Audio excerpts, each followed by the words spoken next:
All right. That sound means that it has begun. Welcome, everybody. This is so good. So good to see you. Kirby, I love what you're wearing. I thought I would for this night don the original vest signed by Mr. Vanilla Ice. It's true. Sorry, Mr. Vanilla Ice is he signed this. He signed this with his own hand. That's his cool signature. And Kirby, hold yours up. Hold yours up. That's so good. That's the one used in the movie. We couldn't use the real one in the movie because it's too valuable. You know, I only wear this on very special occasions. I like to tell people that he signed this, even though he didn't. I did a very good job on that, so you're welcome. It's convincing. You're very lucky, man. This is wonderful. So, welcome everybody to the Benevolent Boys 5-year anniversary online shindig. This is. I'm just so happy to be here tonight. I am just thrilled. I have this cool notebook that Emma made for me. It's my director's notebook, so I have check it out, guys. It's so good. Like little papers in there. I have my notes in here to just for tonight to make sure we don't miss anything. Okay. So to get started, all my friends, I'm going to ask you to go ahead and make sure. While we're screening things, we all mute. Otherwise, it's going to be crazy, wacky, wild, fun sound effects of the cyberspace abyss flying around. It'll sound like monsters and critters trying to get us. And so we're going to be doing that in just a second. But before we do that, I just want to say that it's so great to be here tonight with all y'all. Spencer, is that a real cat or is that one of your filters? Excellent. People are going to be popping in, and that's good. We'll get them going. Welcome, everyone. This is so good. So thank you all for being here. The reason why we're doing this is because 5 years ago, just about 5 years ago, we screened this at the Tower Theater. The true blue legitimate screening took place on the 20th. See, check it out, the 20th of December. And today's the 18th, but we wanted to do it on a weekend. And what I'm actually going to do is we're recording this tonight. You guys are getting like the special pre-experience. And then on Monday, this is when I'm going to upload it on the interwebs. So it'll be like for the rest of the world, this video we're watching right now, it will be the true blue premiere. So I'm just really excited that you're all here. And I want to say if anybody who is watching this later was like, whoa, why didn't I get invited to this thing? Please forgive me. We tried to get the word out to everybody, and it was tricky. We tried hard, but so if we missed you, it was not on purpose, and we're really sorry. We think you're awesome, and we're just grateful for anybody who helped or supported us as we made this film 5 years ago. And if any of you guys that are here tonight know of people who would love to be here and I missed inviting them, please send them this link later and help them experience it as well. So here's what our program is going to look like tonight. It's easy, it's laid back, and it's fun. We're going to watch the Benevolent Boys as it has its online premiere. It's going from VHS. It went from VHS to DVD, which was a big upgrade, and then now it's finally entering cyberspace, and that's pretty cool. So we're going to watch a link and enjoy that, and then after that, we're going to read the sequel. And I can't even tell you how excited I am. Kirby, do you want to talk about that a little bit? What the sequel is and why it's cool? Sure. Yeah, I will. This was all Will's idea to do the reading of this script. So I thank Will. He apparently it stuck with him enough from 8 years ago when I wrote it that he wanted to read it today. I wrote this just because when we were filming Paradise High a million years ago, Will gave me the script for the first Benevolent Boys, and I loved very much. I just thought it was so great that I just wanted to write something with those characters. So I just kind of did this for fun and sent it to Will, and he just liked it a lot. And I haven't actually really read it in like 7 or so years. So I think the date on the script, and the script is called like the most recent edition was 2013, right? That was what 8 years ago. the version that he sent me was called that of his recent draft. Back then, you had written most recent-ish. Which, you know what's cool is if you wrote this edition 8 years ago, and we're reading it tonight for the first time, and it was 10 years that it took me from writing the first draft of Benevolent Boys to filming it. It's almost been a decade for each of those, so that's pretty rad. That is pretty rad. I would just say, like, I was a child when I wrote this, so look, take it for what it is. This is coming from the heart of like 14-year-old Kirby or 15-year-old Kirby. Oh, and I couldn't be more excited. Okay, so before we watch the first one, just for a quick moment, can we just have everybody? This is going to be fun and insane, but I think it'll be cool. Everybody who worked on it in any way, shape, or form, please unmute and just be like, "Woo, yeah, I worked on it." Make noise. Make some noise, people. Make some noise and go.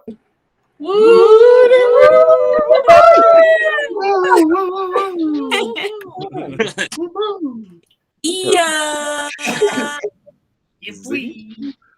All right, so we're gonna. That's great. That's a lot of good people. A lot of really wonderful people, and it's been many years since I've seen a lot of your faces. So this is cool. Thanks, internet. So we're gonna watch it, and then we have a lot of the original cast with us tonight. We're gonna have them reprise their roles as we read the second one, and there are some new characters, and I will let you know who will be reading those parts when we get to it. And cross your fingers, because I know there are a few more people who we've invited that will hopefully make it. A few more of the original cast. So we hope they make it, and if they don't, we miss them, and it's okay. But if they're here, that'll be most excellent. Spencer, you had a question? Chat box. Yes, I wrote the first. I guess this is a good thing to talk about a little bit, super fast, because I don't want to make people wait around. We want to watch the movie, but some people might stumble upon this on the interweb and be like, "What is going on?"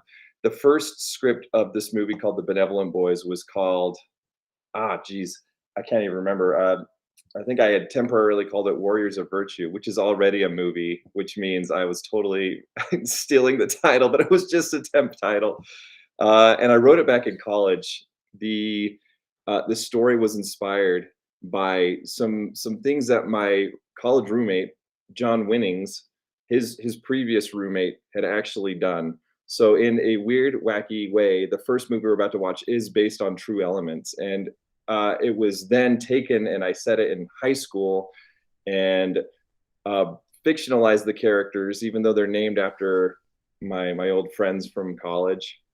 And I invited them too. We'll see if they actually poke in, but if they don't, this is dedicated to you, Stu, Winnings, Hume. We are grateful that you exist, and I'm so glad that we were roommates. So that was cool.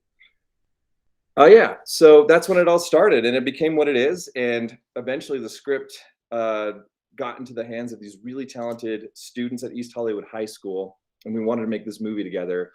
And they took the script and they created something magical, from costumes to music to the camera work and the characters themselves. They took the words and they made these characters alive, and they turned them into really special people. So I'm so excited for us to now watch it. Should we watch it? Let's watch it. So as we go into watching this thing, just gonna say now, please everyone mute. I'm gonna mute myself also, and then we just don't want that crazy echo. But there's a chat box off to the side. You guys can have a great time just chatting away. We can make comments, we can reminisce, and that'll be a blast. So, alrighty then. Okay, here we go. I am going to share a tab, and then I'm going to mute myself, but the movie itself should play.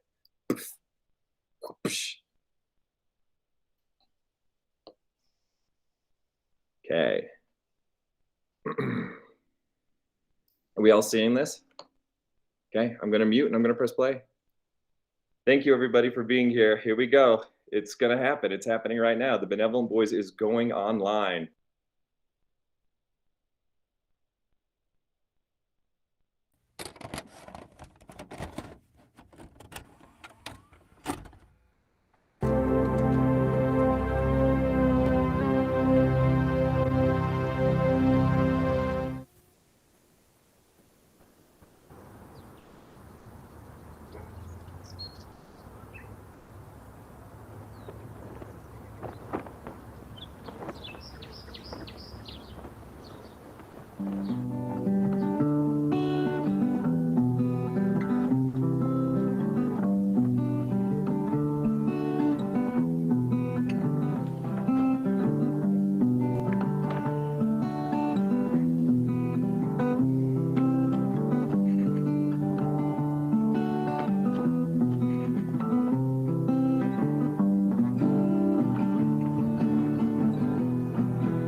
ask her?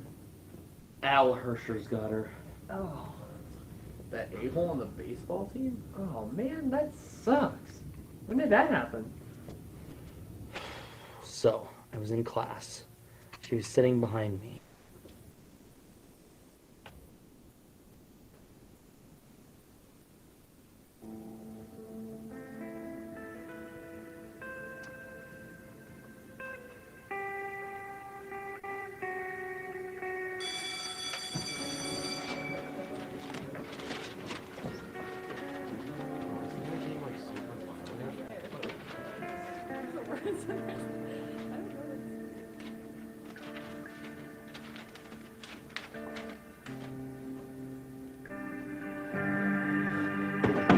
Alexia. I have long loved you from afar, watching you as you complete your long division. Alexia, would you go out?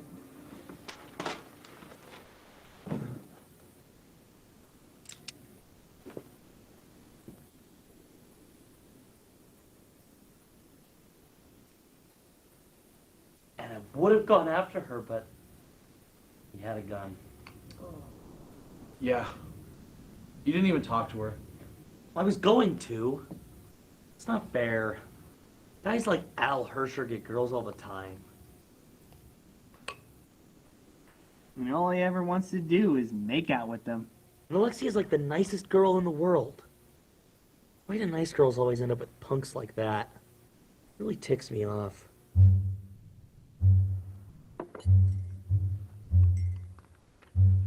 I wish there was some sort of crime-fighting squad that went around teaching jerks like that a lesson. Dang straight.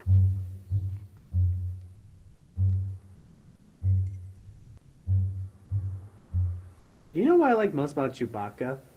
Is how cool he is.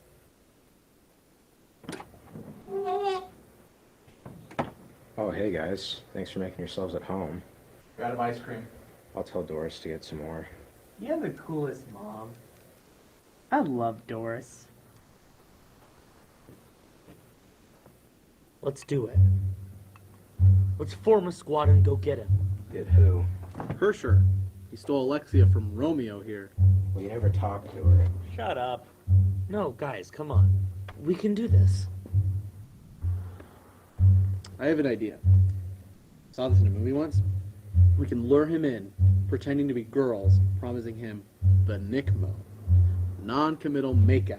It's all the rage. When we have him, we whack him in the head with a 2x4. Whoa, whoa, whoa, whoa. I'm not gonna dress as a girl and kiss Al Hersher. I'm a man. We could use the internet to our advantage. We could set up a website offering this NIMCO you speak of. We make arrangements of where and when to meet, and when the big night comes, we ambush him with water balloons, squirt guns, the works. I'd avoid 2x4s for legal reasons, and splinters. What? The World Wide Web. Americans Online, those floppies you get in the mail. Oh. Floppy Joes? You guys are such technological Neanderthals. I have a Game Boy pocket. Fits in your pocket. Are you sure it's going to work? Yeah, every time. See? Is the atomic mass of chlorine 35.453 plus or minus 0.002 U? Yeah? Sweet. We have a computer master, Winnings. You'll be in charge of physical training. Stu, you can make the flyers. I'll be the ringleader. Together, we can get him. Yeah, it's like we have our own squad. Yeah. The Benevolent Boys. Awesome. Cool.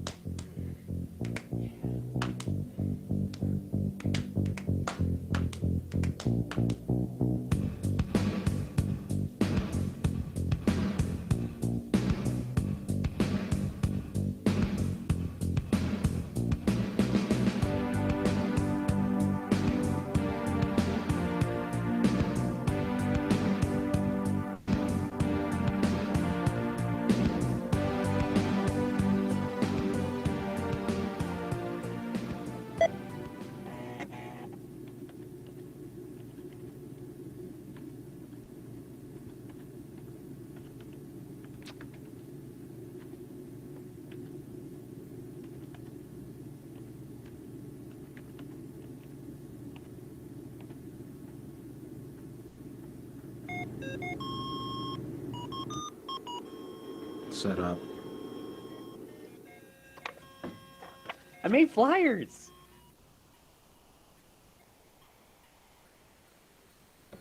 Are you sure that this is gonna work? I mean, we only have one shot at this. If Hersher catches us, him and his goons are gonna beat the crap out of us. We die, he wins. Yeah, you're right. We're gonna need to test it out on someone. Where do you find us a guinea pig? A pet store? It's where my sister got hers.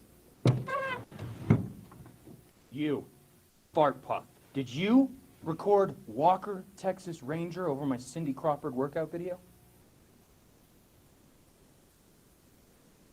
Alright, you're going to lay down on your stomach, hands to your sides, right, bring your knees to your chest, bring them all the way up and down. Alright, we're going to do petrified.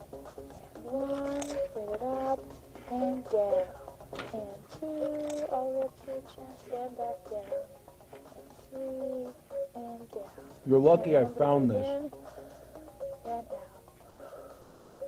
And in. And What the out. crap do you want? Alright, Butt for 4, butt? and down. This letter came for you in the mail. And down. Alright, let's do this one more time. And 1, all the way up to your chest, and down. And 2, and down. 3, down. 4, bring it way, way up.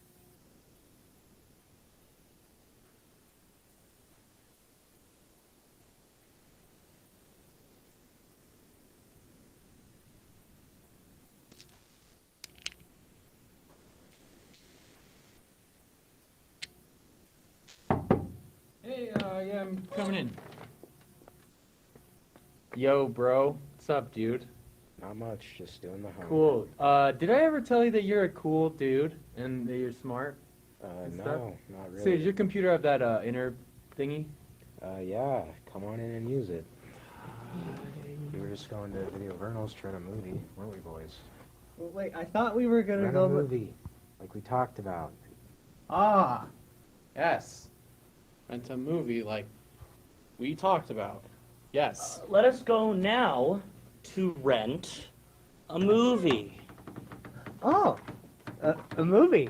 Yeah, a movie.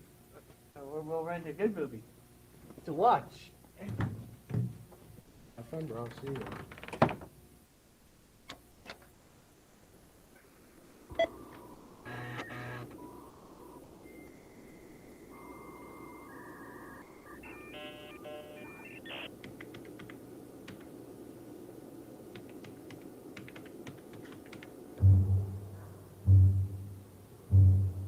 This is the place? Yeah, he said to meet at the park by our house. Stu, aim for his head. Winnings, the groin.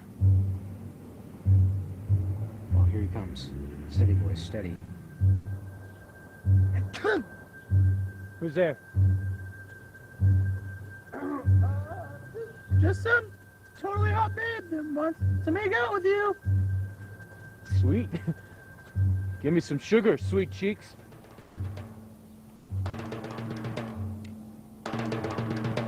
I'm all out of sugar, but how about some of this sweet stuff? Ah! No! Ah!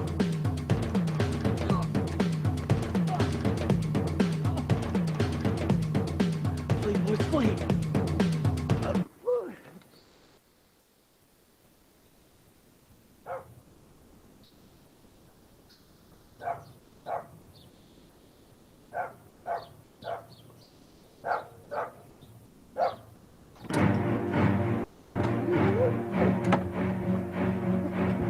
TV remote to the couch cushion.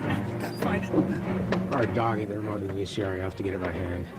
Winnings, winnings, winnings.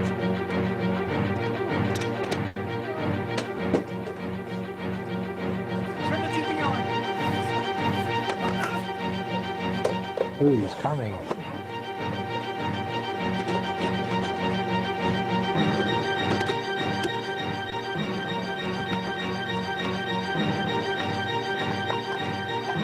Wait, let's play. Kirby, beat him!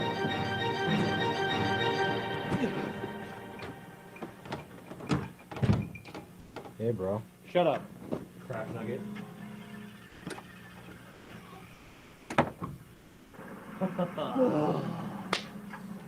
Oh. Yeah. Ooh. Boys, celebration.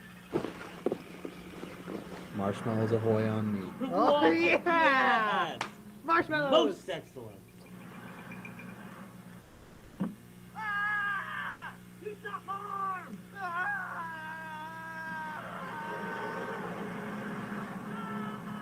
You know, Al's probably gonna be a lot harder than Brian. We're gonna need to up the ante somehow.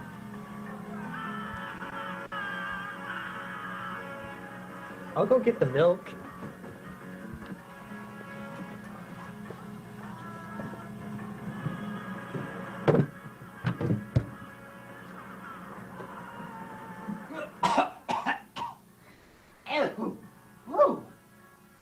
It says it's good for like a week.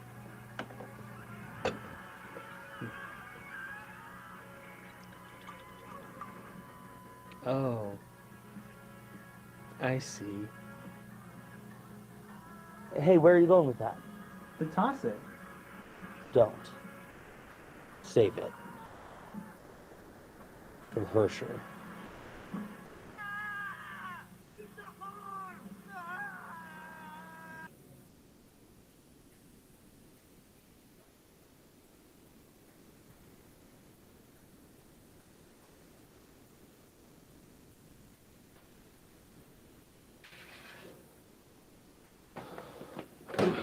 What are you doing, prick? Just walking. Well, do the world a favor and get better at it. That, or go hang yourself. I ate dreams like that for breakfast.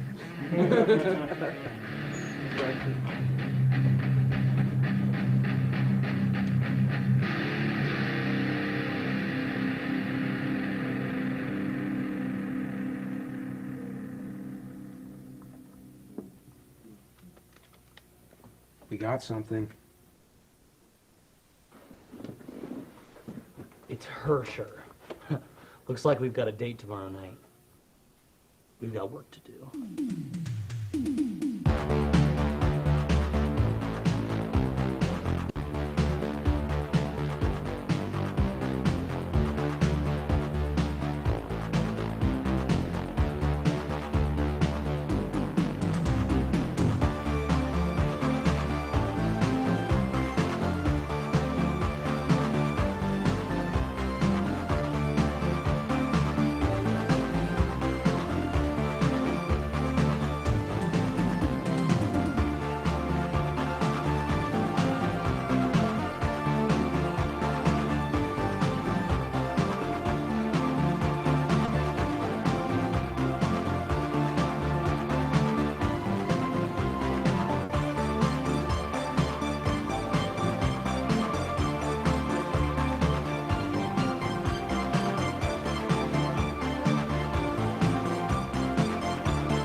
Yeah, I'll see you tomorrow morning. Right, for the final plans. Hume's place before school. Okay, bye. Oh, wait. Winnings. Good workout today. You're now totally strong.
Man, where's Phil? We're gonna be late for school. Sorry I'm late, guys. I'm more tired than a dead chimp. Last night totally sucked. Dude, you gotta look at this. It's from Al. This better not be a trick, or I'm gonna tear your brain out and kick it until you die. I'm sorry, guys. I'm out. The cash? No. The toilet paper? Because that would really suck. No, the whole thing. You're a key part of the team. You're ringleader. You can't back out now. Yes, I can. This whole thing is totally dangerous and probably illegal. I like my brain where it is. I'm sorry, boys. I'm out.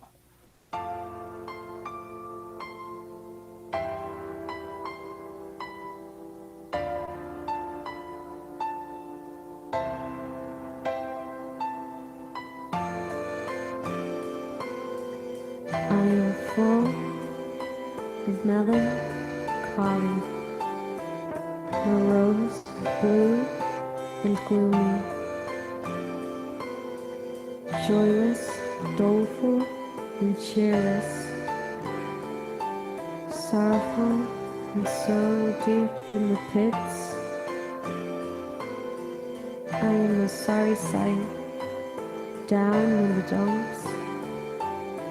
I would feel better if I wasn't such a chump. I'm sad. I'm sad. So sad.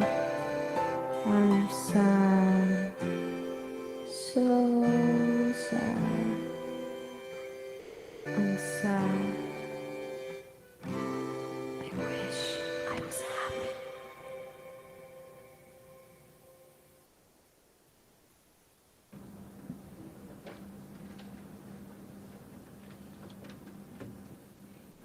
You've got 30 seconds left on your mathematical quiz.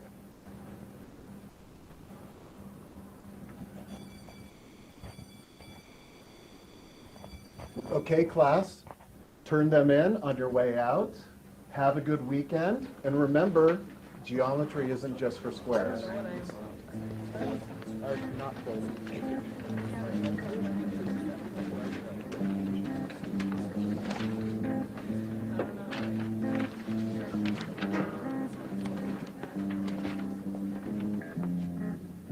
I nailed the quiz. I know I got the right. I couldn't care less about your stupid quiz. Let's make out. Okay.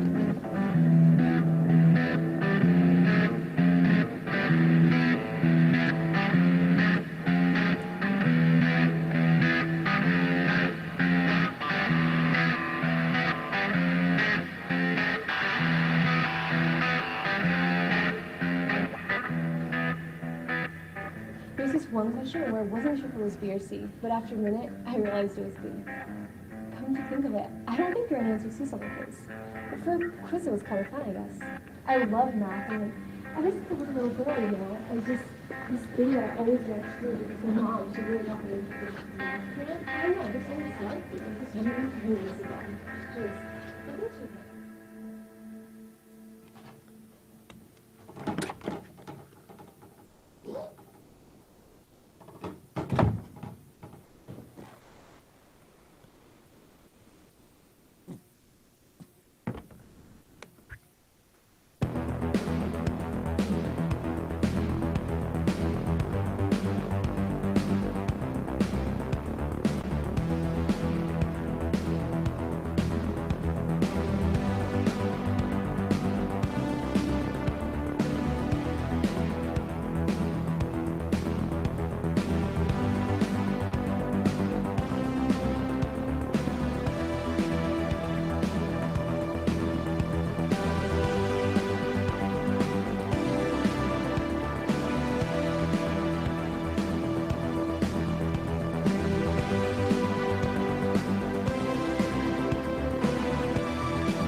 Wait. I forgot the most important thing.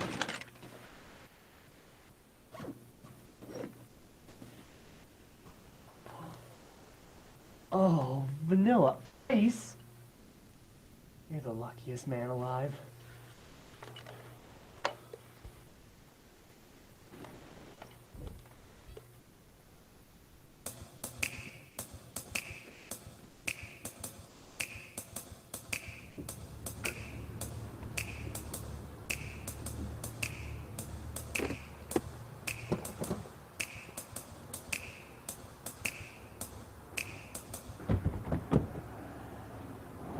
Man, your brother's ride is so sweet. How did you get him to lend it to you? I gave him $5.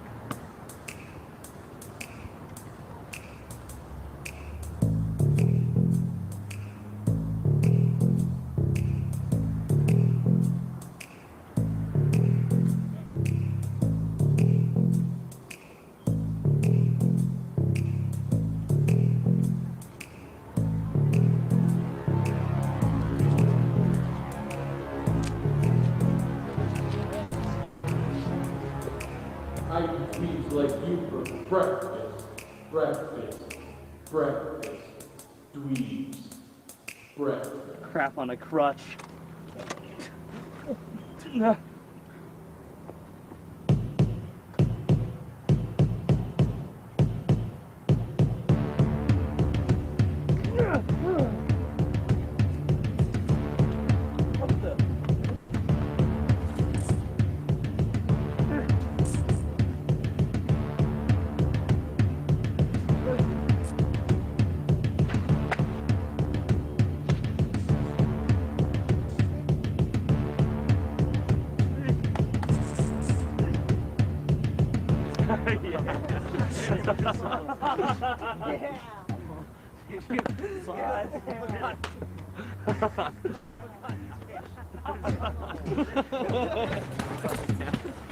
Holy shit, in a poo! Fuck!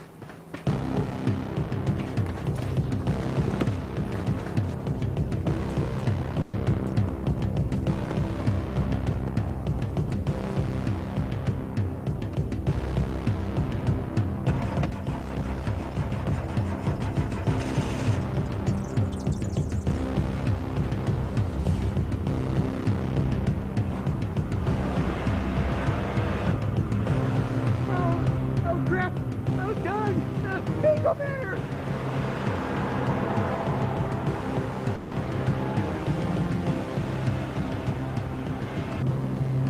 Gotta lose him. Turn up there!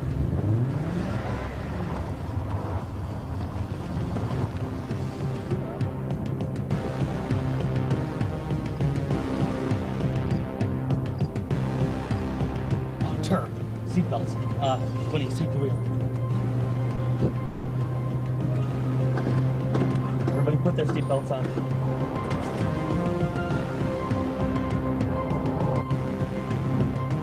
Oh, he's gaining on us. You gotta speed up, man. I can't. I'm flooring it. Oh, feces. I don't care if it's 2:30 in the morning. Get your lazy buttock out of bed and get the boys. Hold on a sec. Ah, holy son of a H.G. Wells! We don't stand a chance like this. We gotta do something. What are you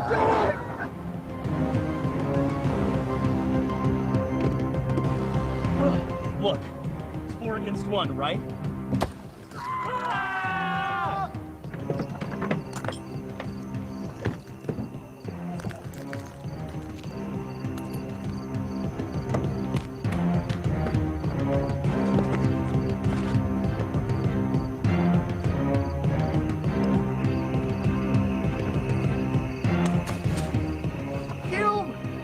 Go.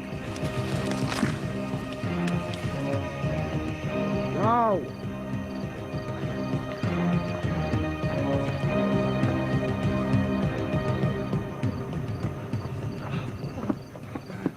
I don't hear him following us anymore. It's because he stopped for Hume. We should have left him. He's gone. But we have to go back. He doesn't know how to defend himself.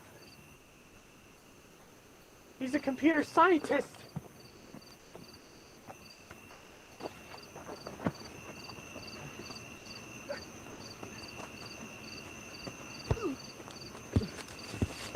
Hume. Oh no!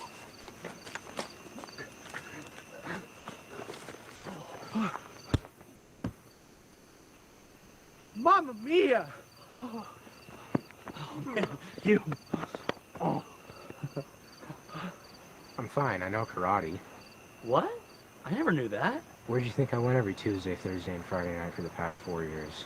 I thought you were playing Advanced Dungeons and Dragons. That's Monday and Wednesday, my friend. Monday and Wednesday nights is AD&D. And besides, what about the karate uniform hanging in my room? I thought that was your Lieutenant Commander Spock outfit from last Halloween. Stu, we all know Vulcan uniforms have stripes around the cuffs. Stripes around.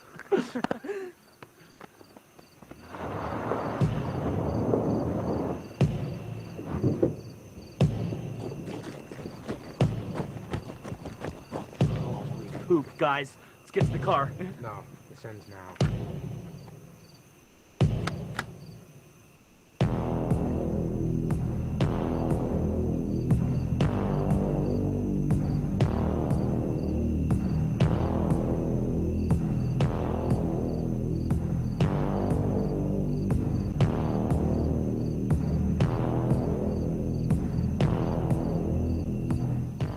Get 'em, boys. Who's up first? You. So be it.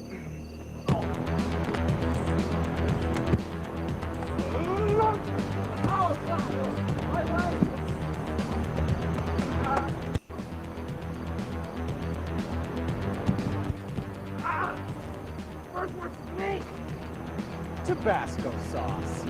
Sucker!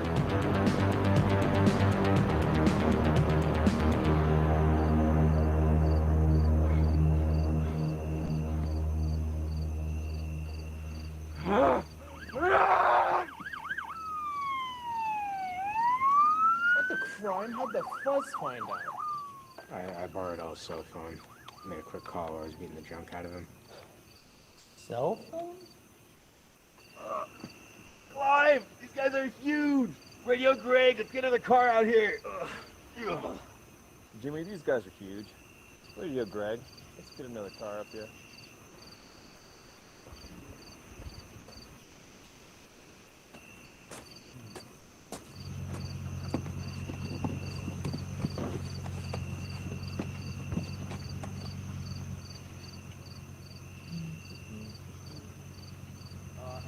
And the jelly thing.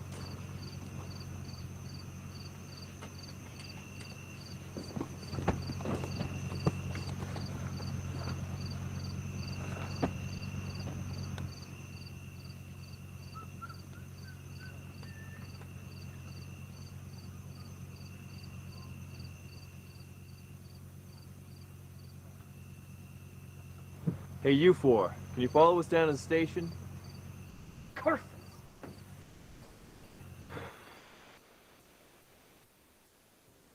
Don't you ever try a stunt like that again. Crazy kids.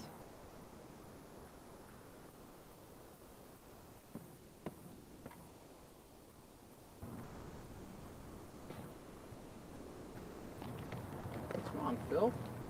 We got off the hook. I can't believe we didn't get into more trouble. Yeah, but they told us we can't do it anymore. Jerks out there still win. Not tonight, they don't. Marshmallows ahoy on me. To Hume's house. Yeah.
Yeah. So good, so fun. Oh wow, that was a joy. My mouth hurts. My face muscles hurt from smiling so much. Oh, this is so good. And we've got more people that have jumped on in, and that makes me so happy. Before we jump into the script, and I want to get into that soon so we don't go to bed too late. My goal is to be done by 10, and I think we can pull it off. Thanks, Seth. I would love just to recognize a fraction of all the help that we had, because some of you are here tonight. There's so many people that couldn't be here, but I want to hear from those that were. So I'm gonna I have a list here just to make it easy. I'm gonna go down and read your name, and if you can, actually no, I have a better idea. You should be able to raise your hands, right? So if you worked on the movie, press that little hand raising button, and then I'll call on you, and I'll have you just quickly say, your name and what you did and stuff. I feel like I'm teaching again during online teaching COVID pandemic era. Okay, so I've got 8 hands raised. I know there are a few other people that are in the mix that aren't raising their hands, and that's okay. Like if you don't want to talk, you don't have to. It's all good. So I'll start with Kirby Saxton here on the top. Just go ahead and unmute and tell us who you are and what you did.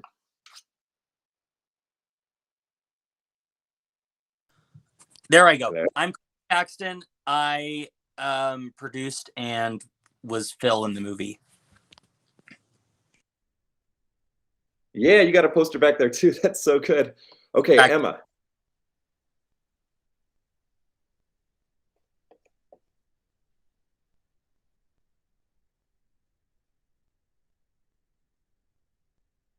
I'm muted. Are you able to go, Emma? Is it? If not, Sorry, you can type. Oh, that's okay. Hello. Hi, I'm Emma. I was the production designer, and I was Will's personal assistant that I forced my way into. And then I was also the music coordinator and just a general person on set. I also brought props with me. I don't have many because I'm at my in-laws' house, but I have a few. So That's so good. Oh, that makes me so happy. That's rad. Okay, go ahead, Savannah. Okay, might be kind of hard to hear me. My laundry is going in the washing machine. But I worked on art stuff, primarily with Emma. She was great. I miss you guys. Somewhere in my apartment is the VHS of the video that I have kept in the primo spot. I think it's in the living room, but I usually bring it home for Christmas and force my siblings to watch it. Yeah, Christmas tradition. So, the cover of that is magnificent, and so that's also thanks to you, Savannah. Look at that thing. Such a good cover. Thank you so much. All right, who do we got next on the docket? Jackson.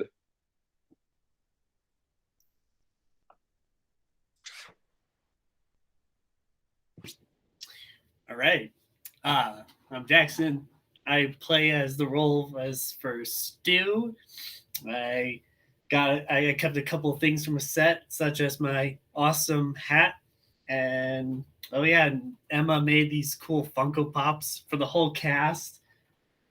Super, super cool. Man, so excited to be here. Love this movie. I'm so happy you're here, Jackson. That hat makes me so happy that you brought it. Okay, Austin. Let's do Austin and Miranda together. Yeah. Hello, I'm Austin. I played Al Hersher. I'm Miranda, and I did costumes. Yeah. I still have the original script that I was given for this in the back of my car. In the back of the car, still, currently. That's so good. And remember that one time you guys got married on a beach in Hawaii? That was cool. Yeah, it was pretty in rad. September. It was rad. Yeah, we're married. A couple months ago. Congratulations again. I'm just so happy. Thank you. Thank you. All right, Cody.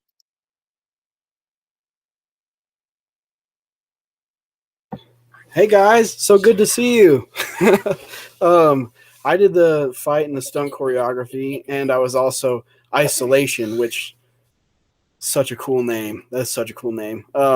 Ethan is here, one of our rec center kids, and he was excited to watch everything. And it's just, oh man, it's so cool that we're here. 5 years. Oh, that's crazy. I love this film. I loved working on it. Thank you all so much. Thanks, Code Red. We think of you oft and just appreciate your hard work. And Ethan, thanks. You're totally 5 years older now. That's awesome. You're like a grown up. You could like drive a car, go get a job and stuff. All right, Rocio. Can you hear me? Good? Okay. So I played Alexia, and I hadn't watched the film probably since it premiered at the Tower Theater. So it was just like seeing it again. It was just like, wow. And I'm so glad to be able to watch it again with you guys. So yeah, 5 years. It's like crazy because it feels like it's not long ago, but it was long ago. Like, I'm like, wow, really 5 years. But I played Alexia. It's nice to see you guys.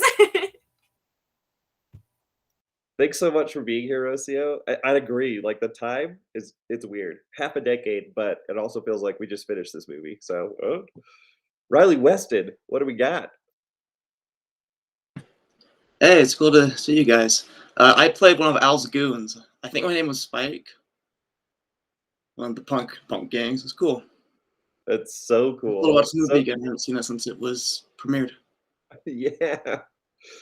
Oh, Riley Weston. All right. So happy you could make it. Devin G. Squire, come on in, boy. What's up? All I did was make the poster that has a typo anyways, so yeah, that's all I did. Jackson's laughing because I remember that time you pointed out that typo. I mean, I fixed it though. I did Typos fix it. Not the one that technically won at Kilos. We should have a mass Yeah. reprint of the poster and just it's Is yeah. it your anniversary? Is it a lack of comma between Ian and Jackson's names? Yeah, it's just a little comma. That was one of them. I think there's a few actually. Oh. Thanks so much, Devin. Thanks for helping with that and jumping on board. It was cool that you were able to help with some of the post-production, even though we didn't have you when we shot it. But I'm glad you joined our school later. You're awesome. Okay, and then last but not least, Mr. Spencer Holt. Hey there. I played Hume in the original scene with Will McAllister back in college and helped give notes on the script way back in the day, back in the college days. So good times. So much fun. And one of my favorite memories is when I read the script in one of the classes that we had, and Spencer was so excited to sit down and help me work on it because I had a draft, but he's such a good screenwriter that he came and we sat down and tinkered away, and like it infused this new flow of creative energy, and the script would not be what it is without Spencer Holt. So I thank him a lot for that. Thanks. Okay. Well, everybody who's here and everybody who couldn't make it, thank you so much for being a part of this. This means a great deal to me. Working on this project means the whole world to me. It meant the whole world to me, and I just consider everybody who helped out just such special friends. So thank you. And I am very excited for what is in store. As Kirby said before, he wrote a script back when he had read the first script, and we hadn't even shot the movie yet. Is that right, Kirby? This was before we did any work on the movie. Yeah, This was you before. just read the script. That's all you had. I was like, Kirby, in like, Besides, yeah, it was 2013, and so you were like, I was like, read the script. I want to make this movie sometime at East Hollywood, and you were like, Yeah, yes. Or did you read the script? And I was like, it'd be fun to make, and you're like, oh, well, we should. And I was like, okay, that's a good idea. Is that how it went? Yeah. So you came up to me. I was in the dressing room, or like I just was getting my hair done or something from Paradise Paradise. High, the makeup Up chair. to me, physical copy. You were like, I've wanted to make this forever. I've never known any talented high schoolers who could do it, and I want you to play me, but named Phil in the script. But me from when I was in high school. And I was like, I'll do it. But then I read it and I loved it. I loved it so much. And then you went out on your own and just wrote a sequel. And it's really fun. So as soon as I read it, embraced it, and I put a stamp of a canon approval on it. It is official canon. This is the continuing adventures of the Benevolent Boys that we're going to experience tonight. And so, yeah, straight up. So So we are going to bring the script to the world. Right. It's not often you write fan fiction that becomes canon. So it's true. It is true. And here it is. The official continuing adventures of the Benevolent Boys. We're going to read it tonight. So some of you have never heard it before. Others maybe got a chance to read the script like 8 years ago. But I'm excited to have it make it to the world in this, at least in this way, because it's a good story and it's really fun. So without further ado, I have asked a handful of people to read for characters. So let me refer to my notes in my little notebook here. Okay. Your handy notebook. Yeah. So good. Well, let me know when you run out of notes, and I'll give one to your mom. So you get refills for it. Sweet. Okay. We have we're gonna have obviously the Benevolent Boys that are with us tonight will be reading for themselves. So we've got Phil being read by Kirby. Jackson, you'll read Hume. Stu, Ian will read Hume, and Taylor wanted to make it. We communicated. It was really awesome to talk. I loved catching up with him, but he doesn't look like he's here tonight. So he said that there was a chance he wouldn't be able to make it. So I know that Kirby, you had talked about not Riley Weston, although Riley Weston's great, but a different Riley reading. I talked to Riley Holbrook today, and they were not able to make it in because they had work. That's okay. tonight.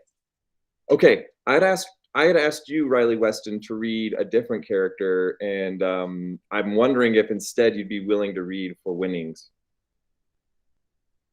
If not, that's okay. It's kind of thrown I don't really feel ready. I haven't read the script. It's been today, just once. What was that? I've only read the script once today. Well, you're ahead of most of us.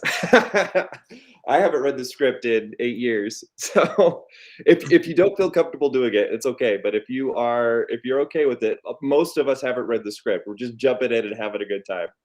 Okay. What do you think? I'll have to pass. Okay, that's great. Let's see. Sorry. No, don't feel bad. I'm dipping out, but I'm just gonna say bye to everyone. It's nice to see everyone. Reach out if you ever want to talk. Say hi to James for us. Bye. I have to say this. I love you, Emma. It's good to see Love you. you, Emma. That was bye, guys. Love you, Emma. See you Bye, later. Love you, Emma.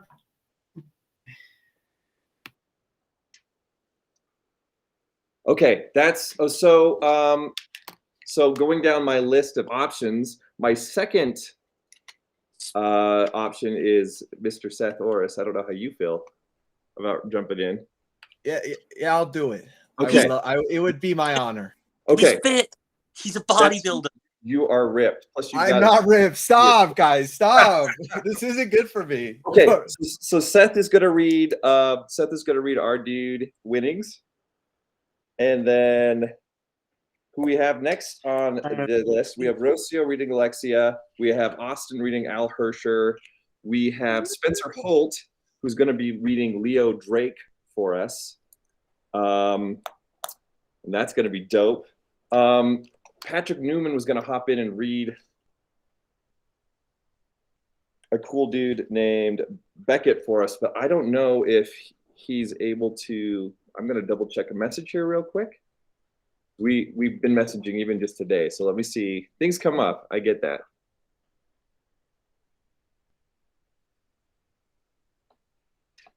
Okay, so he cannot do it. Says he's really sorry, but that's okay. We hope you feel better soon. He's not feeling well.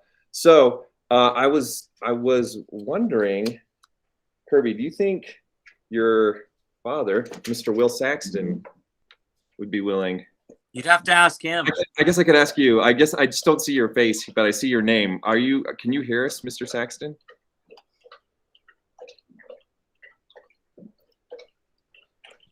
You threw it on him. He might not be paying attention. That's okay. Well, let's go down the list. We'll go back to that one. We have a character named Scooter, and since I'm doing some adjusting, I was wondering if Devin G, you would be so perfect for this character. Would you be willing to jump in and read it? I know we're going in blind. Yeah, that's fine. Did you email? Where do I get the I'm going to script? email you the script right now. So you are Okay. Scooter. If you guys hear a loud splashing noise, my giant dog is drinking right now, and he does love That dog's a giant. I love that. Huge. I love Good dog. Okay, so we have Devin G. Squire as Scooter.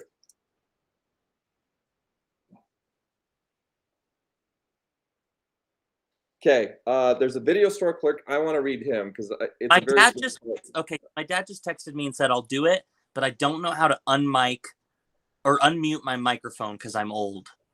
Okay, that's okay. So if you're listening right now, Father, just like click on the screen and there'll be a little microphone button, and you can just unmute it. Kirby, while you're helping your dad out with that, I'm going to mail the script to people. Yeah, I'll go upstairs and help him. Okay, great. You're going to go help him out upstairs. This is the fun part of online stuff. Okay, so who does not have a script? Raise your cool little hand that is going to need one for tonight. Well, let me go down who's still doing what. We've got Savannah. I was hoping, are you still around, Savannah? Did you have to? No, you're still here. You didn't have to bounce. There's a character that's just really. What up, Will Saxton? There's a character that is called Fan in the Crowd. Not a lot of lines, but I think it would be fun if you're willing. I can definitely give it a shot, but my only concern is that my roommate's about to throw his laundry in the dryer, so that might affect my ability to mute and not have a lot of sound Here's what I'm gonna interrupt say. you If it's guys. really noisy, that's okay. It's just it's near the beginning, and it's not a lot of lines. So you're good. Okay. Hey, Will, I have to go into my settings and get my microphone to work, but I can read for you if you want to send me the script. Yeah. Okay, I'm I'll sending email it you to the you. script. Sweet. Okay. This is so good. Thank you. I think you'd be really good at that character. Well, I don't know if I have your email. I should, though. I do. Okay. Well, and Kirby, you can send it too, just in case. I've got your Murray School email. I don't know if that's still a good email. I emailed it to him. That's good. All right. Then the last couple of characters are James McAllister. Would you read a character known as Team Member 2? And then Miranda, if you could read Team Member 1.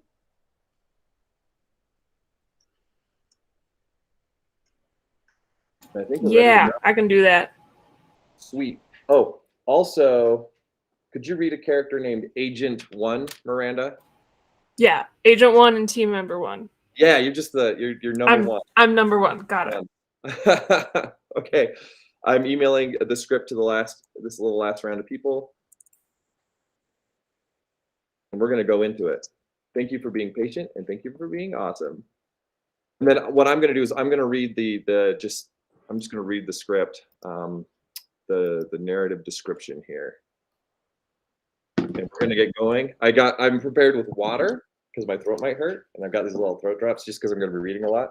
My dog wants to drink my water. You just drink a ton of your own water, bud. He's a good boy. All right, so here we go.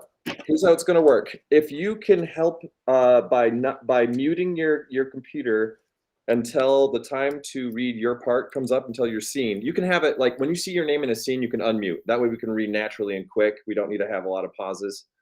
But just keep, you'll have the script there, and when you see your name come up, go ahead and unmute, and we'll just read the scene together. I'll read any narrative description, unless it's a parenthetical before something you're supposed to say. That's just a guide on how your character might read it. But everything else I'll read. And I think that's good. It'll be more entertaining, I think, for people that watch this later to see all our faces, right? I shouldn't share the script because people that are reading should have the script on their person by now. Unless, I don't know if I got it. I don't know if I got it to Savannah. Here it comes. So I'm just going to have us read it. And just have a lot of fun. and we won't post the script on the internet on the page. We just read and have a good time. I think Savannah, you're the last one that needs it. So here we go. Skadoosh. Scripty. Well, I just want to make a quick shout out to everybody that I've been recovering from a cold, and so far I've been pretty good. But you might hear a little cough of me here and there. My voice would crack a That's lot. great. So That's okay. Keep that. Just own it. How dare you? How dare you be sick, Jackson? We'll Jackson's got a lot of responsibility now. You're gonna hear me crack my voice a lot too, and fumble over my words, and it's gonna be fun. Okay, here it goes. Here we go. Boom, boom, ba-da. I am so excited about what is about to happen. We are. Oh, 1 second. Come on, big boy, you can do it. Give me 2 seconds here, guys. My dog. Devin is missing the script. My giant dog. What was that, Kirby? I said Devin is missing the script. I didn't get to see Devin. Yeah, so I haven't gotten it yet. Okay, it's gonna happen now. It's happening this very second. Totally happening. I had to run go get a charger for my phone. So Thanks, Evan, for doing that. Evan G. Okay. Coming now. it was Scooter, right?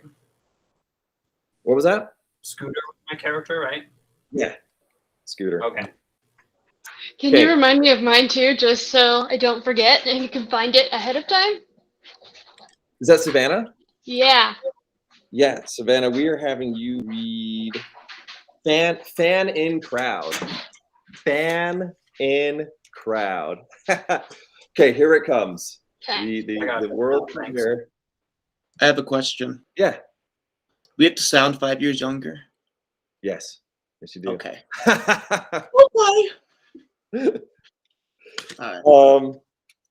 Riley, do we have you reading anybody? We do, right? Just not. Yes. Team member 2. Oh, yeah. Did I give that to James? I think I got confused. So Riley, you were reading team member 2. We're good now. Life is good. Okay. Okay, here we go.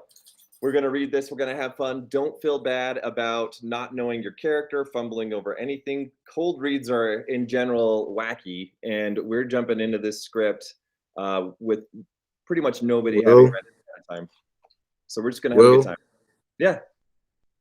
I'm doing this on an iPad, so I can't really. Oh, you can't read the script at the same time? It's why I didn't speak earlier. I'm doing this Gotcha. on an iPad. It's very loose, thrown together at the last minute. Okay. but I'm here. I'm so glad you're here. Are you able to see the script on your iPad and read it? No, I have the script printed out, so it's ready to go. Yes, that's what I'm talking about. Going all physical. Okay, great. All right, Ian, we're excited. We're ready for you to just. Here we go. All right, everybody. Any final questions before we jump into this magic piece of wonder? This is cool. That's all. Okay, here we go. It begins. Benevolent Boys 2K by Kirby Saxton. A not very true story. November 2013 was when the last draft was updated. Interior prison night. Al Hersher, age 19, lies on the bottom bunk. His cellmate, Leo Drake, age 43, is peeing in a metallic lidless prison toilet. Leo is weaselly, short and bald, and has a distinct potbelly. He is unattractive in multiple ways and looks like the kind of guy you shouldn't trust. He wipes sweat from his forehead while peeing. So, Hersher, what are you in for? Attempted nerd punching. Is that a crime? No, not really. That's how the Popo found me. The real charge was illegally carrying a firearm in a school building. It's not like I even pulled it on anyone. Huh. How about you? Oh, me? Just petty thievery. I also planted a bug in the main computer system of the CCBA. Oh, cool. Nerds? Oh, yeah. 4 wannabe super friends trying to be cool. I swear, if I ever get out of this place, I'm gonna rip those nerds to pieces! Smash cut to interior Hume's room night. Josh Hume, age 19, sits at his desk and stares at his Macintosh portable. He intermittently stops for a drink of his Squeeze-It. Ice Ice Baby is playing a cassette player on top of the massive computer monitors. Super. December 27, 1999. Kyle Stewart, age 18, sits on Hume's bed among a giant pile of already worn clothes. He plays his shiny new Game Boy Color. He spits his pink bubble gum into the trash. Dude, did you know when you play your old Game Boy games on your Game Boy Color, they're in color? Nobody's going to spend a considerably large amount of money on a game system that's years behind, like the Game Boy Color. Real system's the Game Gear, my friend. To each his own, man. The chorus to Ice Ice Baby starts. We really need a new song. Hume presses stop on the tape, pops it out, and puts in Whoomp. There it is by Tag Team. The title song starts playing. Nobody says a word for a few seconds. Put Ice back on, please. Hume does so. So, what are you doing on that Roll Y inner tubes? I'm reading. You can read on the internet? Yeah, I'm reading this post on the Talker about the year 2000 problem. The year 2000? My dad watches late night. Hume gives Stu a confused look. Y2K is a problem that will occur when the date becomes January 1st, 2000, because most computers read dates on an abbreviated two-digit date, as in 99 for this year, and without a valid date, many computer operating systems may abruptly shut down, causing a lot of damage and confusion. That's not too bad. And the potential destruction of the entire world. Imagine the riots after everyone's digital watches stop. Well, I can't even read a clock. That would suck 7 butts. But that's worst case scenario. So you're saying it would only suck like a couple? 3, 4, 5? Sure. I think I have an idea how to fix the problem. Really? You said you could read things on the CompNet? Right? You can read things on the internet, yes. Well, what if we just put a calendar in there and show it to the computer? I don't think that would work, Stu. You're probably right. It would be really hard to fit a calendar into that tiny screen. Hume groans. By the way, when DJ get this tiny fancy computational device? Doris got me this as a Hanukkah gift. Cool. They sit in silence for a few seconds. Stu stands up and looks at Hume's wall. All sorts of posters are hanging up on the wall. Among these posters are a karate outfit and a sloppy childlike flyer made by Stu from the Benevolent Boys logo. Stu shares it, stone-faced. Stares at it, stone-faced. You think this Y2K thing is going to happen? Stu rips the pamphlet off the wall. Hume stands up. I don't know, but according to all the stuff I'm reading, I think it's likely. I just think there could be another way to stop it. Stu hands Hume a flyer. Hume sighs. I wish, buddy. I wish. Hume takes his wallet out of his pocket and opens it up. A line of pictures fall out. The picture at the bottom is the Benevolent Boys hanging out in Hume's basement, eating ice cream, watching Star Wars Ewoks, and having a blast. Hume holds up a flyer and shoves it in the slot where the picture is, covering it up.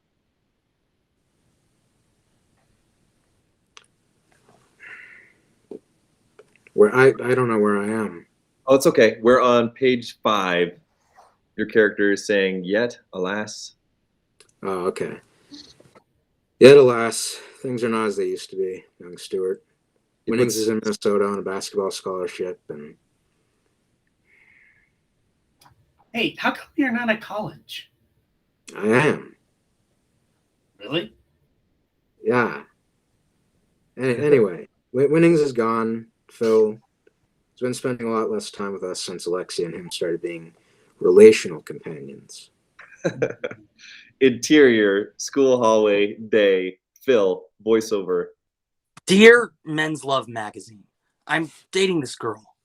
Phil, age 18, and Alexia, age 17, walk down the hallway amongst a crowd of people. They are holding hands, staring into each other's eyes. This is how it started out. The relationship, that is. The honeymoon phase. We could stare into each other's eyes, holding hands, until the cow came home. I guess the cow came home. I had actually been fantasizing about dating her for a long time. Interior classroom day. Al Hersher, 18, is holding Alexia in one arm and is holding a gun in Phil's face, sideways gangsta style, with the other. So when Al went to jail... Exterior Cannon roadside night.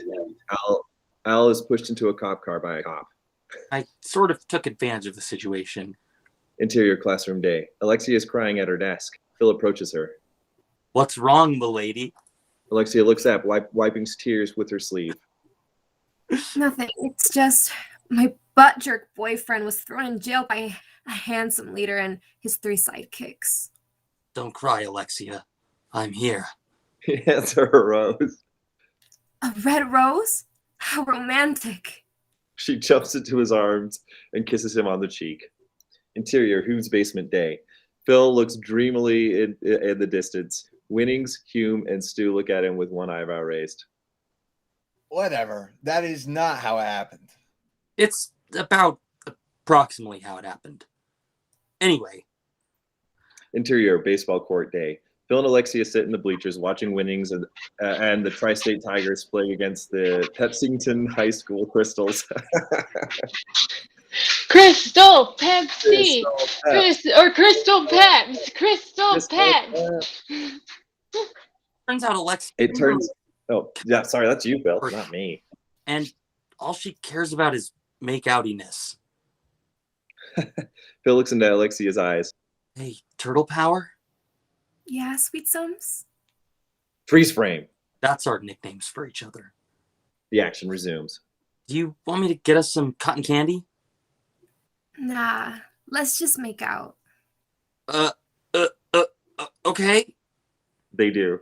Interior classroom day. Phil and Alexia sit next to each other. You want me to grab you a textbook? Nah, let's just make out. Oh, cool rice. They do. Interior lunchroom day. Phil and Alexia are waiting in line, putting food on their trays. I'm gonna get us some milk. You want some? Nah, let's just make out. Wait, I actually really wanted some milk, so... She interrupts him by making out with him. Stu sits alone at a lunch table, looking sadly at the couple currently making out. Exterior amusement park day. The couple is on a Ferris wheel again, making out. Phil looks more annoyed than happy. Yeah, so the make outage got kind of frustrating. I was expecting relationships to be filled with many meaningful conversations and VHS watching and less face eating. The Ferris wheel comes back around. This time Phil is playing with his Game Boy while making out. Exterior movie theater day. Phil and Alexia stand at the box office of a movie theater. Phil and Alexia are arguing about something. And this is what crossed the line for me. Exterior lawn day. Phil is mowing the lawn. He stops for a few seconds and wipes the sweat off his forehead. I had saved up $12 mowing lawns, and I wanted to spend it on a big date with Alexia.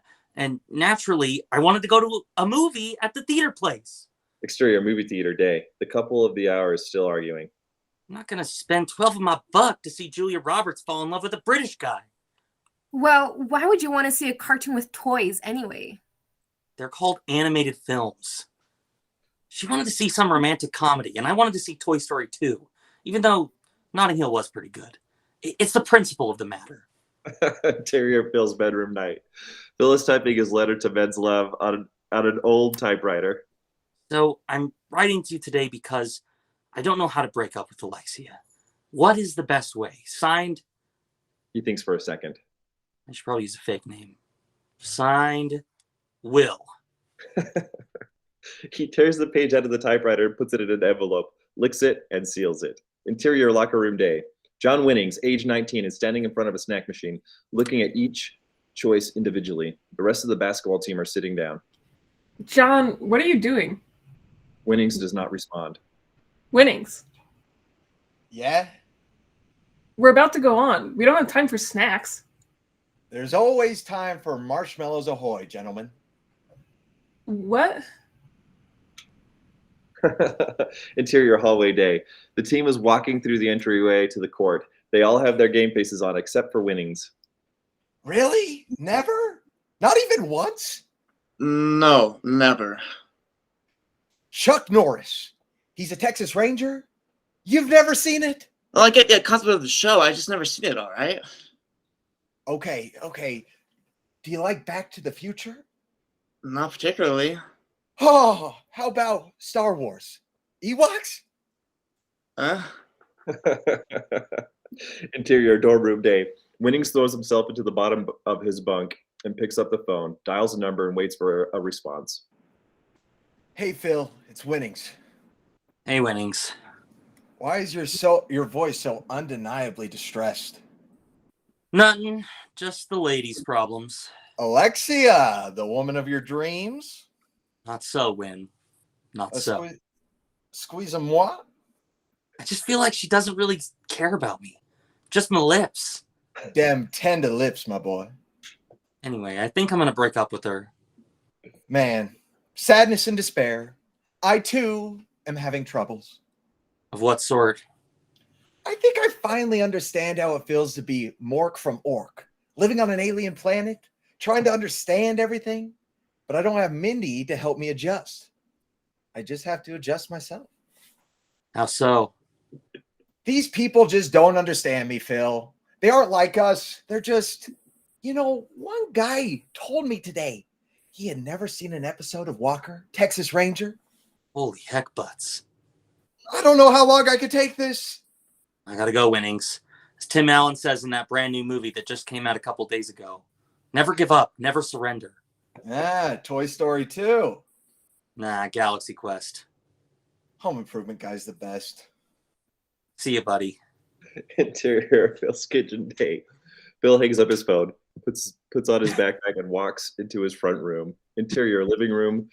Phil's living room continuous. Phil picks up Teen Witch on VHS. It has a large video Vernal stick on it. He puts it in his backpack and walks out the front door. Exterior Phil's house continuous. Phil grabs his bike and rides into the street. Exterior streets continuous.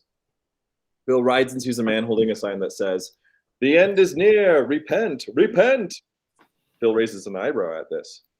Interior Hume's basement day. The Cosby Show rerun is on in the background, and Hume plays his Game Gear. Stu is chugging a Fruitopia. Once he's finished, he picks up another one and starts swinging it like a madman. Phil walks down the stairs, throws his bike on the ground, and jumps onto the couch, face first. What's up, Phil?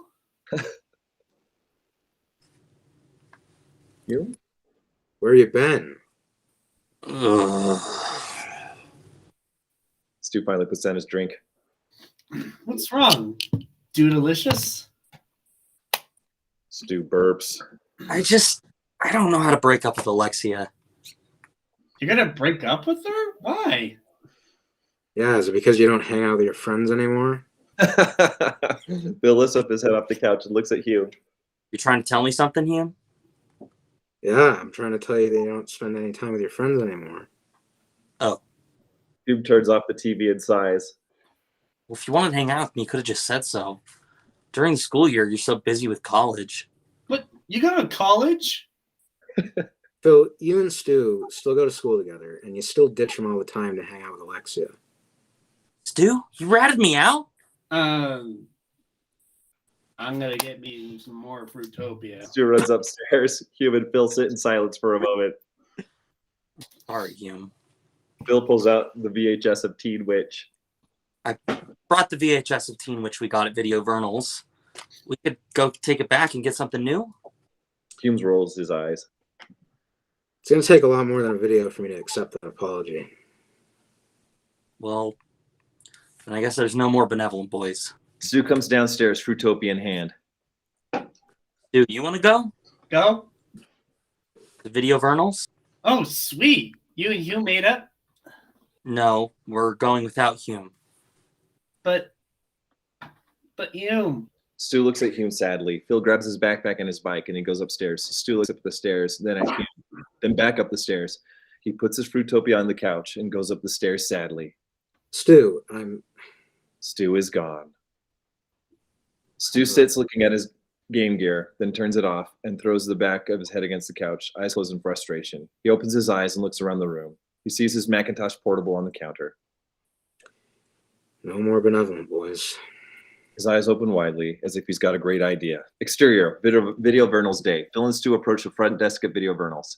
Stu is a little bit behind Phil, who's walking his bike. Phil begins to chain his bike onto the bike rack. Hey, Phil? Yeah, Stu? Do you think that you and Hume should... I don't want to talk about it. Okay. Phil finishes. He opens up the front entrance of Video Vernal's. Interior, Video Vernal's day. Phil and Stu walk into an obviously 20 years or more old video store. The deep pile carpet are indistinguishable, a yellowish green color, and the walls are covered with shabby, peeling wallpaper. The video clerk, who was probably 30 years older than the store itself, organizes a stack of tapes. Stu puts Teen Witch on the counter. Welcome to Video Vernal's. Stu looks noticeably distressed and is paying more attention to Phil than the videos. Phil, on the other hand, is focused a little too much on the videos, obviously trying to ignore everything else. He looks up and down the new release section. Stu looks around the store, not making direct eye contact with Phil. Hey, so you really like Teen Witch? Kinda. What do you mean? I don't know. It was okay. Kind of cheese. Stu points to Monster Squad sitting on a shelf from across from the new release section. Well, we rented Monster Squad a lot. Yeah. Well, let's just say, for argument's sake, that Monster Squad was mad at you for renting Teen Witch for too long. Phil turns his attention to Stu finally, looking confused. What? Well, I mean, if Monster Squad didn't like you watching Teen Witch and you didn't like Teen Witch, then if you return Teen Witch, you could still rent Monster Squad. Phil doesn't get the metaphor. Are you saying you want me to rent Monster Squad? No, this is just for argument's sake. Okay. I guess I could rent it if movies had feelings. Phil sees an interesting box that says The Iron Giant on the front. Huh. Never heard of this one. He turns the box so he can see its side. It is revealed to be a DVD box. What the? That is one thin video. They approach the counter of the video store. Phil puts the video on the counter. One Iron Giant, please. I heard this was great. He scans the box. You guys have a DVD player, right? They stare blankly at him. What? Digital video disc. Digimon? Digital video monsters? It's a new format of video. It reads the disc with lasers. Oh, like a laser disc? No. Nah, laser can't fit in that box. Sorry, read that again, Bill. I cut you off. Nah, Laserdisc couldn't fit in that small of a box. Listen, can we just have our VHS? We don't want any trouble here. They both lift both their heads in the air and walk out of the video store. The heck just happened? Exterior, Video Vernal's day. The boys walk outside of the store. Phil unhooks his bike. The heck just happened? Phil, what I meant about the whole Monster Squad thing. Yeah? Yeah, I was trying to say, I think Hume would forgive you if you break up with Alexa. But I said I was trying to break up with her. Well, I don't know. I think it's different when the deed is dead and done. How do you break up with a girl? You just gotta be straightforward. Tell her the truth. Okay. I just can't do it today. Oh, that's me. That's me. Oh no, I lost my spot. Okay, interior, Alexia's house day. Phil sits next to Alexia on her couch uncomfortably. She is all snuggled up next to him. They are watching a VHS copy of The Jungle Book. You want to make out? Sure. She starts kissing him, and he squints his eyes. Alexia looks up and pulls out of the kiss. What's wrong? Nothing. No, something is definitely wrong here. It is just nothing. What? I just kind of I want to break up with you. What? But since On today of all days? well, that's why I didn't. She slaps him in the face. Interior basement, Hume's basement afternoon. Phil comes down and stares. He sees Hume in the same spot as before, only this time with an empty case of Fruitopia next to him. Stu is playing the game here. Hume, this thing is really awesome. Look at the 3-color glory. Hume walks up to the couch and sits down. Hume bolts out of his seat.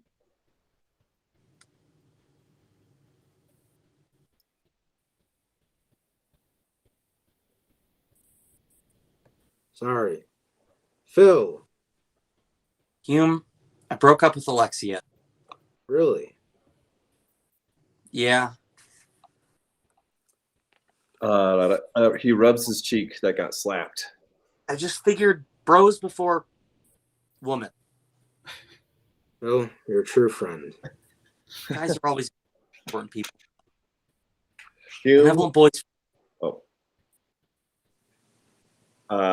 Hume takes a sloppily made flyer out of his pocket and stares at it. What? Phil, do you think you can get your hands on your brother's car again? Yeah, probably. Why? He hands a flyer to Phil. Hey, I remember this thing. Get lots of sleep tonight, boys, because tomorrow, Benevolent Boys ride again. Cut to black. Super. December 30th, 1999. Exterior, open road day, traveling. The sun is rising, and a junky white car zooms along. The rear window has a distinct baseball bat-shaped hole. Interior car continuous. Inside the car, Stu, Hume, and Phil are seated. Phil is driving. Hume is riding shotgun, and Stu is riding in the back seat. In the middle on the hump. He is wearing cool shades. Hume has a cool vest signed by Vanilla Ice. Wow. This time tomorrow, the 4 benevolent boys are going to be back together, saving the day again. You saved the day before? Well, we saved the butts. Our butts. By defeating the evil Al Hersher. So your brother was cool letting us have the car even after the bad incident? Yeah, but he charged extra this time. How much? $7.50. Hume whistles and Stu lowers his head in a shocked manner. That's steep, man. Yeah, but it was worth it. Let's listen to some music. Bill puts a tape into the player, and Under Pressure by Queen begins to play. Dude, this is my road trip mixtape. A new song, just like you wanted, Stu. I'm pretty sure that this is a plain ripoff of Ice Ice Baby. I know it for sure. So tell me about this Y2K thing. Okay, so the year 2000 problem. It'll happen when the date becomes January 1st, 2000. Most computers compute dates in 2 digits, like 99, without a valid date. Huh? Basically, computers will attack the humans and destroy the world. Really? So this is like a Skynet thing? That's not really true at all. So what do we do to stop the computer overlords? We need to hack into the CCBA, route a bug to the comp systems of every computer in the world, and force a 10-second temporary shutdown at 11:50, December 31st, so that we can send a system update. But the what? CCBA? The Computer Control Bureau of America. Bug? We turn off the computers and update the systems with 4-digit time codes. Is that even possible? Well, yes, but it'll take some creative engineering on my part. Cool. So, not Terminator? No, not Terminator. CCBA headquarters day. 30 or so people sit at computer desks, wearing headgear, typing away at their keyboards. The room is gray, bland, and dull, aka the perfect government agency. The only feature at all of interest is a large blue sign with CCBA in large letters. Frank Beckett, age 56, a buff, scruffy-bearded, tough guy with short black hair walks through the room with his muscular arms behind his back. Garrison Scooter, a lanky dweeb with large glasses, stands up and takes a deep breath. Mr. Burkett? Beckett stops in his tracks and turns back around, quickly walking towards Scooter, stopping when the two are touching noses. Give me a page number, Will. Yeah, no worries. It's page 26. Your first line here is... Got it. What is this, Spooner? That's Scooter, sir? What? Nothing, sir. It's just... Spit it out! You think I have all day? Well, sir, somebody planted a virus in the main computer system. What? Scooter swallows. Oh, the main computer system. Someone... Yes, I know what you said. Who? I don't know. Well, how bad is it? What is the damage? I can't yet tell. The function of the virus seems to be spamming all of the computers, connecting with some sort of file. I don't want to open the file. It could further damage our system. Turn off the main computer. I want to know who the hell did this in the next 10 minutes or someone's losing their job. It'll probably be you, Scooter. Scooter.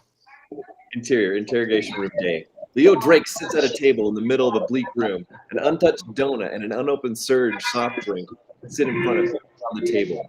Leo looks nervously around the room. Becca enters with two men in suits. Becca puts sunglasses, puts on sunglasses, opens a file and reads it. So, this loser is our guy. Yep, the security footage showed him sticking the flash drive in the system. I demand an attorney. Beckett throws the donut and Surge onto the ground and knocks over the table. He gets into Leo's face. Is that what you want, freak? Is that what you want? Here's your attorney. He picks up the Surge, opens it, and pours it all over Leo's head. Did you plant that virus? Yes! Leo starts crying. Good. That's good. Now, what is in the file? A virus. What kind of a virus? It reprograms every computer in the world to have one and only one purpose: find and attack all humans and destroy the world. Beckett takes off his sunglasses dramatically. By God. Interior hotel room day. Hume, Phil, and Stu walk into the room with a rolling luggage in hand. Hume throws it onto one of the two beds in the room. Okay, how much money do we have left after running the room? $2. Buck?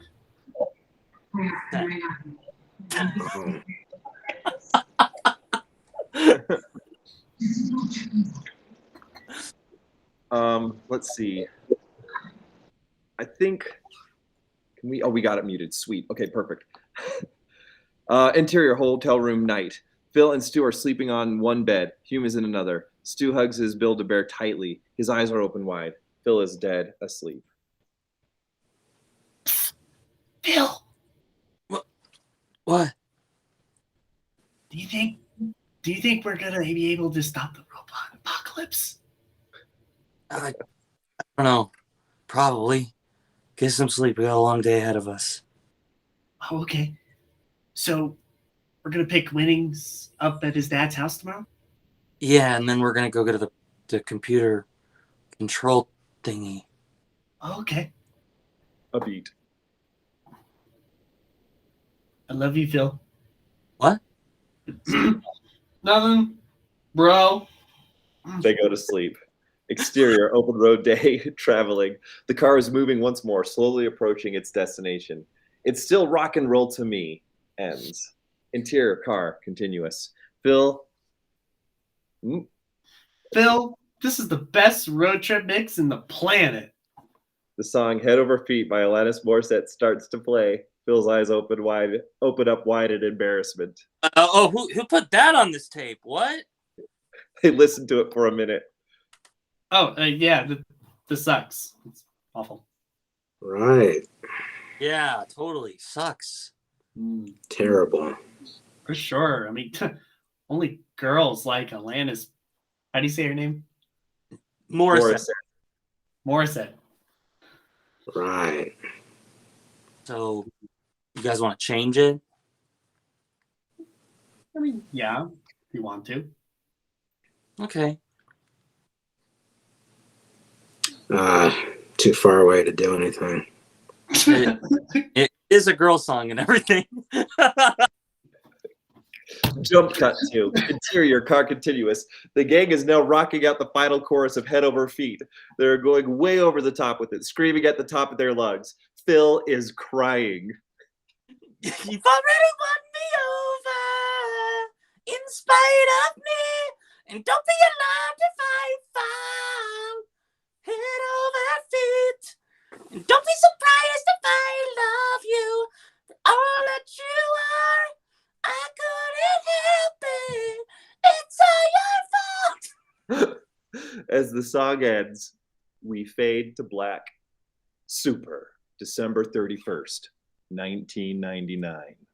Interior, Winning's dad's house, day. Winning struggles to open a can of pickles. He pulls his arm into his sleeve and starts pushing it hard to open it. The lid pops off and vinegar goes everywhere. The doorbell rings. Oh, 1 second.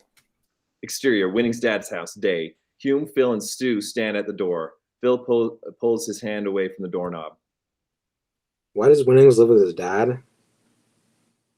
I think he's just living here during the break since it's closer to his school. His dad works up here. The door opens. Winning smiles widely. F. Murray Abraham. He hugs them all really hard, pickle jar still in hand. What the crap butt are you fellas doing in this heck of the rainforest? There's something we need to do. We couldn't do it without each and every one of the Benevolent Boys. So you guys drove all the way up here? You're the best buds in the world. Come in. Cool. Interior, Winning's house, day. Winning's dad's house, continuous. They all look around the house, set their stuff down. Pickle? No thanks. I'll have some. Stu grabs a pickle out of the jar and puts it in his mouth. So what's the deal, boys? Y2K. That sounds sinister. Oh, it is. Every computer in the world is going to stop working on January 1st, 2000. Oh. Well, how are we going to fix that? Well, the door swings open and in comes Beckett. Oh, guys, this is my dad, Frank Beckett. What are all these people doing in my house, Jonathan? Oh, they're my friends from back home. I told you about them. I don't have any time for introductions. I just came in to grab some stuff for work. Where do you work? I'm the head of operations at the CCBA. What? The Computer Control Bureau of America. Oh, yeah, I remember. Beckett grabs a couple of files and a handgun that are on the kitchen counter. Yes, that is where I work. Well, you could help us then. Do you know about... Beckett has already slammed the door behind him. Do you think your dad would let us into the CCB DVD thing? I don't think so. My dad isn't exactly the most. Does your dad maybe have an extra key to the headquarters? Maybe. If he did, it would be in his office. Exterior, Winning's dad's house, day. The boys walk into the driveway. Winnings is holding his dad's keys. How long is the drive to your dad's work? An hour and a half.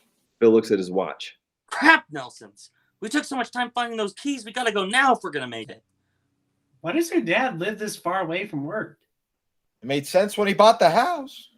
They get in the car. We need some tunes. Winnings reaches into his pocket. I got a sweet Nirvana tape. He reaches in his pocket and pulls out Jagged Little Pill by Alanis Morissette. Whoops! Where'd this come from? He puts his hand. Phil puts his hand on his shoulder. Put it in, buddy. Winning smiles. Exterior, CCBA headquarters, night. Stu, Hume, Winnings, and Phil are wearing baklava burglar masks and are hiding in the bushes next to the front entrance. Super. 11:55 p.m. Are you sure this is gonna work? Yeah, as long as we stay quiet, we won't wake up the guards. Do you have the system thing? Yeah, it's on the CD-ROM. What? Humes pulls out a CD-ROM and shows it to them. Oh, Humes' eyes roll. It's like a laser disc, but smaller. Man, I wish I could afford Laserdisc. Laser disc. That'll be the day.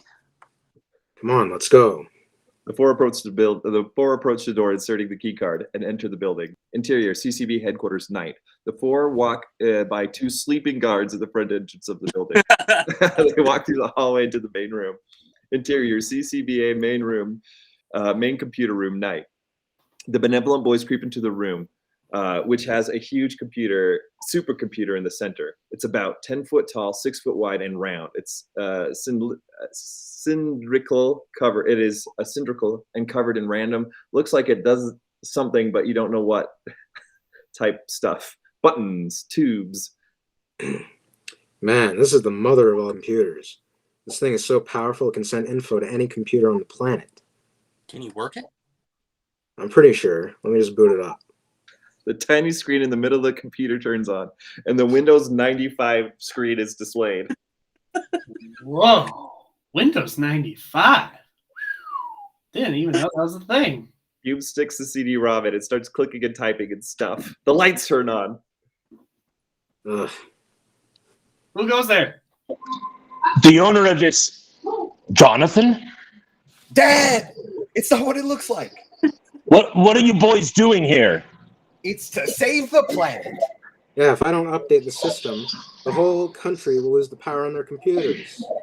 What? Y2K? You didn't think we knew about that? Well, yeah, but... What did you just do? I haven't done anything yet except turn it on. You what? Do you realize what you boys have done? Now the virus is being sent to every computer in the world. Huh? The machines are going to attack. Kill all the humans. Oh no! Butt scratch. It's Judgment Day. When he looks at the computer monitor, which displays that time that is now midnight. Oh, but fireworks are heard. The boys look out the window at them. Groans are heard. They turn and look at the doorway. Computer monitors with plug tails are hopping into the room one by one. The screens are displaying an angry, fanged mouth face, and they look like they're about to attack. Interior, street, night.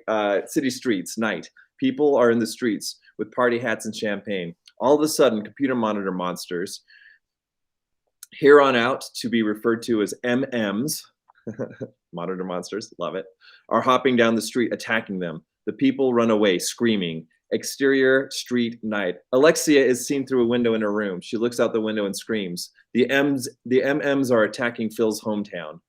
Interior, prison, night.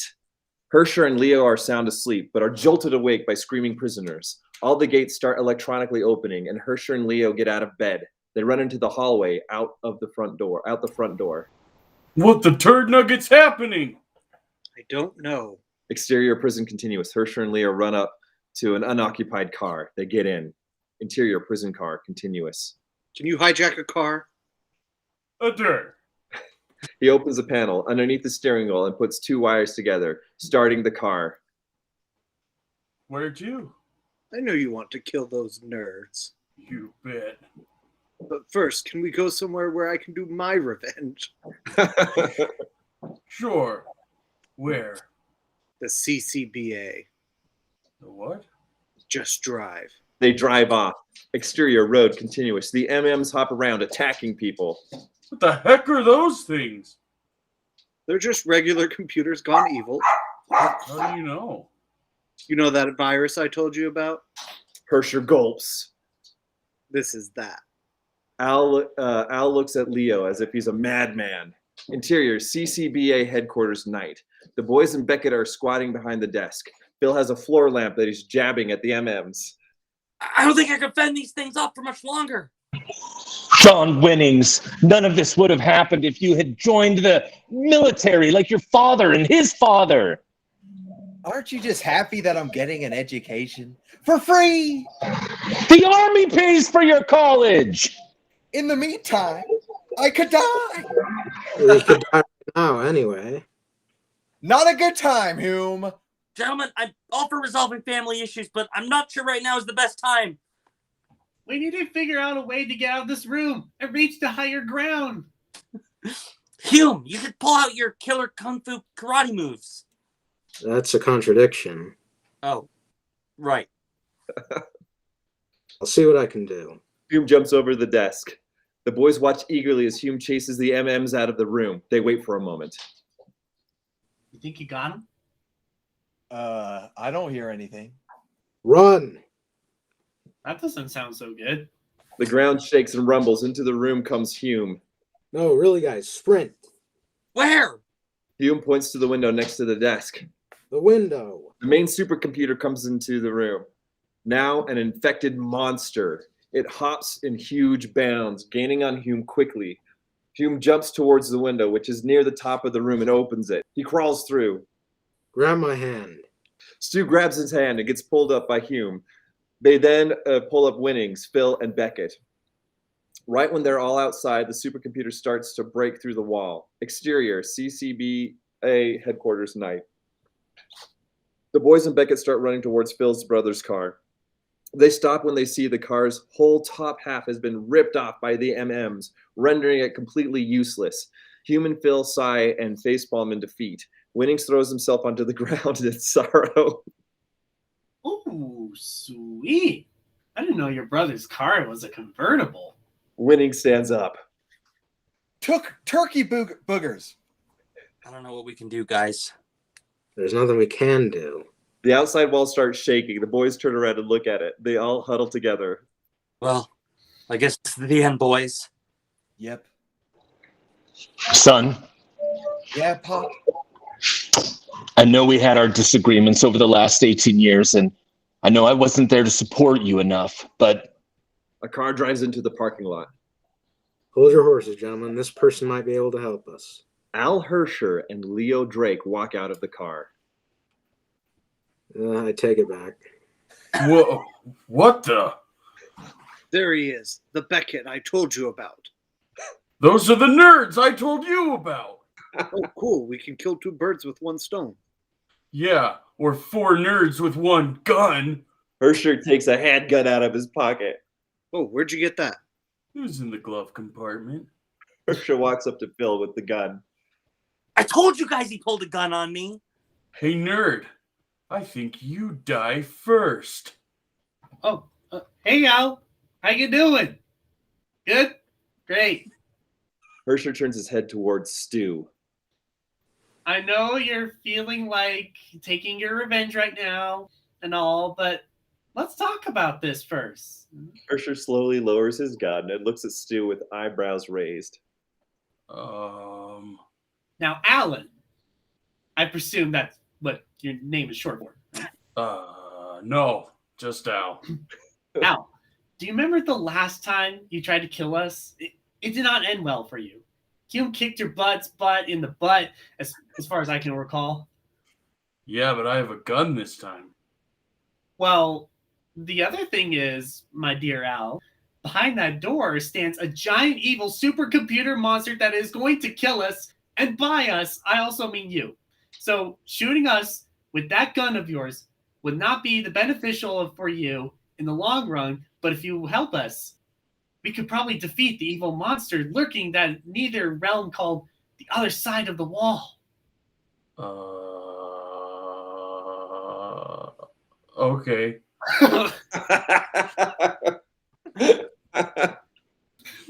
Hume leans over to Phil. What just happened? I don't really know. I think Stu just did something smart.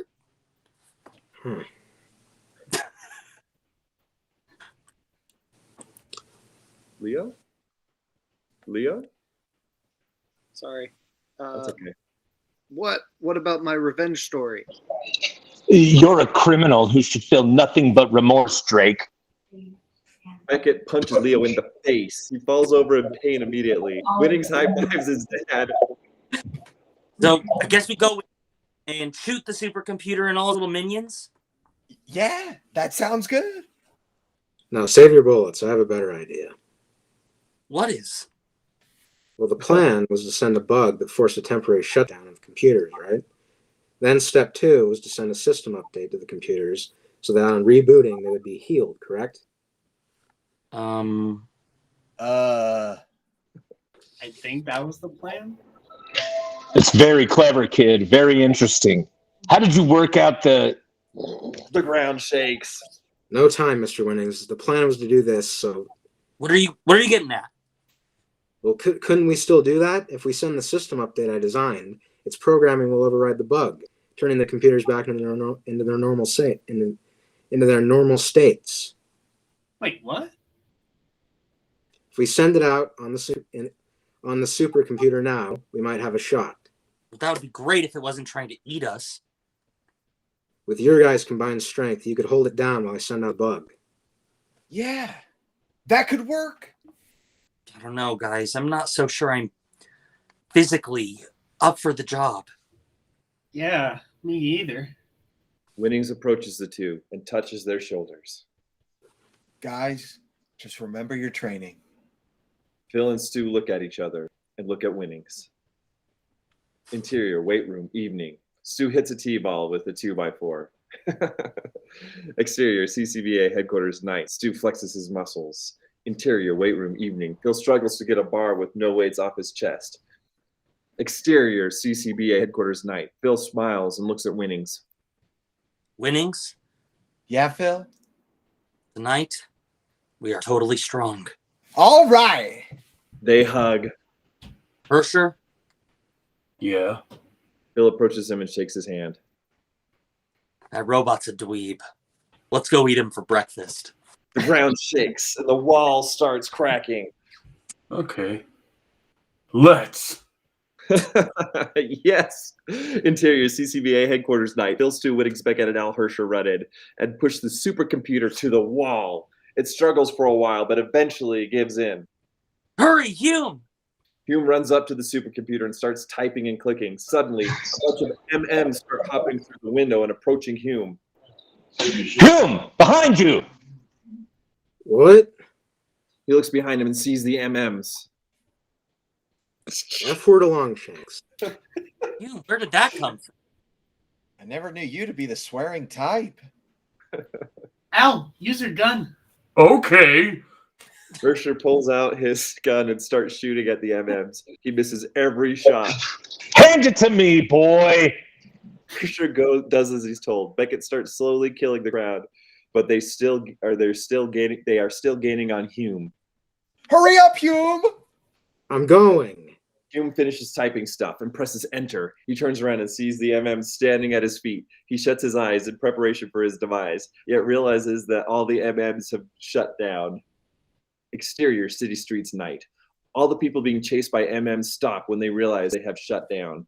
Exterior, street, night. Alexia sees out her window that the MMs have been shut down. Interior, CCBA headquarters, night. Hume sighs a sigh of relief and kicks the monitors into the ground. It worked! We did it! The Benevolent Boys ride again. And 2 friends. Beckett hugs Winnings. I love you, son. Humes looks at his watch. Computers will be rebooting in a couple seconds with the system update. Thank the butt. Why do you guys talk like that? Talk like what? With the hex and the butts and the things. What the turd nuggets is your dad talking about, Winnings? I don't have a cornflake of an idea. The computer's all turned on with regular type boot ups. The boys cheer. You know what? Even this was a scary mission with robots that attack us and try to eat us. I think there are some positives to this trip. Like what? I think we all learned a little bit about technology. Hersher shoots the supercomputer in its monitor. Eat silver, bitchinator. Whoa! That is foul amount of language. That's a $7 million piece of technology. What have you done? This thing just tried to eat me. Just because I helped you nerds this time doesn't mean I'm your guy's friend. I'm out. He walks out the door. What? He escaped prison. Shouldn't we hand him over to the authorities? Nah, I think we can let him go just this once. He did help us after all. I'm going to lose my job for letting this happen under my watch. I'm sorry, Dad. Don't be sorry, son. You boys saved the world. Plus, you're going to give me some of your basketball money, right? Just kidding, son. Yeah, about that. I think I might want to change my major. I don't really like playing basketball. You what? What would you change your major to? Now listen to this. I think I want to be a veterinarian, Dad. You realize I would have to pay for you to go if you did that. Well, No! You know what? It's fine. Think whatever you want to do. I'll be okay with it. Thanks, Dad. Hey, I hate to interrupt this touching moment, but we let Hersher go. Should we let that guy go? Sue points out his window at Leo lying on the ground in pain. Nah. He caused this whole mess. Leo Drake is going where he belongs. Interior prison day. Leo gets thrown into his cell by 2 guards. I swear, if I ever get out of this place, even if it's the last thing I do, I'll get you, benevolent boys. Cut to black. Super. 4 months later. Interior, Hume's basement day. Phil, Hume, and Stu sit on Hume's ratty old mustard sofa, eating ice cream. They're listening to "Hand in My Pocket" by Alanis Morissette. Man, it's a good thing your mom finally got some more ice cream. Yeah, dude. I don't know how much longer I could have lived without chocolate chip ice cream. My mom's the best for sure. Nah, I think mine is. Pretty sure mine is. Down the stairs comes Winnings, holding a huge box. Winnings, dude! What's in the box? Well, since you 3 are graduating. Actually, just these 2 are graduating. Really? What? Are you like dropping out? I thought you were like the smart one. I already graduated. What? We were in the same graduating class. Really? Then why aren't you going to college? I am. I go to the community college. Oh, okay. Anyways, since you 2 are graduating, I scrounged up enough money to buy ourselves a gift. What is it? Well, I know how you guys have always wanted a Laserdisc player. No way! You bought us a Laserdisc player? And Bill and Ted's Bogus Journey on Laserdisc. Nice. Winnings takes the player out of the box. Winnings puts the box down and pulls the sleeve for Bill and Ted's pulls out the sleeve for Bill and Ted's Bogus Journey. Winnings takes the actual disc out. That is literally the greatest thing that I have ever seen in my entire life. What are you waiting for? Pop it in. Interior, Hume's basement later. They're at the very end sequence of the movie with the montage of headlines and magazine covers. The boys cheer and clap. So, did you ever break up with Alexia? Yeah, it was rough. I'm sorry, man. Well, I think it was a little rougher for her. Really? Yeah, it was kind of her birthday. What? You broke up with her on her birthday?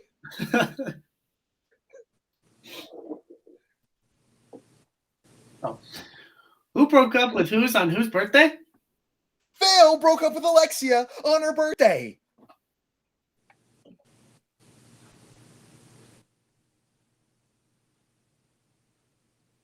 Is that me? Sorry. Oh, I really don't think I should be taking. We're at. I didn't mean to. She forced it out of me. Didn't mean to. She forced it out of me. I tried to act happy around her, but she saw right through me. You never break up with someone on their birthday. I really don't know if I should be taking relationship advice from you, Hume. What do you mean? I know everything about women. I dated 10 girls just this month. Exactly. Plus, you haven't had much luck in the lady department, have you, Wins? Actually, I have a girlfriend now. What? Really? That's cool. Who? This girl I met at college. She's so cool. She likes everything I like. She's into movies and TV shows and video games. And of course, Marshmallows Ahoy. And guess what her favorite show is? What? Walker! That's awesome. Yeah. She really helped me adjust to life on campus. What's her name? Mindy. Interior basketball court evening. Stu and Phil stand in a line, dressed in a cap and gown, awaiting their diplomas. Stu points at a woman in her mid to late 40s in the audience with strawberry blonde hair and a red dress with polka dots. Look, it's Doris. Hi, Doris. Doris Feldman Hume waves back. Phil points to a lanky, scruffy 20-something in a corduroy jacket. That's my brother, Steve. Stu points to a short, old Jewish guy with a white robe. Hey, isn't that Hume's karate master, Sensei Jerry Goldstein? Why is there so many Hume's people here? They probably think he's graduating. Wait, he's not? Kyle Stewart. Oh, that's me. He runs up and shakes the hands of the guy who's handing diplomas out. And finally, Philip. The mic gives feedback, masking Philip's last name. Phil approaches the guy who's handing out diplomas, shakes his hand, grabs his diploma, and walks off stage. Exterior, school, golden hour. Hume, Stu, Phil, and Winnings walk out of the school. They all cheer and high five. The sun is setting. Stu and Phil are still sitting in their cap and gown. Well, guys, we're all adults now. That sucks a butt. Yeah. At least we aren't dead. It's a good point, Stu. The boys sigh. Phil takes his wallet out of his pocket and pulls the Benevolent Boy flyer out of it. Hey, I remember those flyers. They are very good. Stu, they're the best dang flyers I ever did see. Dang straight. Well, guys, we've been through a lot together, but we've all graduated from high school now, so... He puts the Benevolent Boy poster back in his pocket. A new century means a new chapter in our lives. All of our lives. I guess what I'm trying to say is that time to go our separate ways. The boys all put their heads down and are silent for a while. Together. They walk up into the sunset and high five in silhouettes. Freeze frame. A sad, nostalgic acoustic version of Ice Ice Baby begins to play. Those were the best 4 years of my life, high school. My time with the Benevolent Boys was when I was at my best. Freeze frame of Winnings. John Winnings stayed at Minnesota State University. He went on to follow his dream and became a veterinarian. Freeze frame of Hume. Joshua Hume did so good in his first year of college, he got a scholarship to Minnesota State. He graduated with honors and became the new head of the CCBA. Freeze frame of Stu. Kyle Stewart also went to Minnesota State University and graduated with a PhD in computer science, a PhD in astrophysics, and a graduate's degree in soft drinks. He's currently unemployed. Freeze frame of Phil. Me? I pulled out student loans and went to Minnesota State University. I got a film degree, and I'm currently still paying off my debt by working as a high school film teacher. Freeze frame of the Benevolent Boys hanging out in Hume's basement, eating ice cream, and watching Star Wars Ewoks. The Benevolent Boys may not always be together. People move on from their high school and college friends. But whenever we're needed, wherever we're called, the Benevolent Boys are just a road trip away. Fade out. Credits roll to original version of Ice Ice Baby, and then Hand in My Pocket by Alanis Morissette. Woo!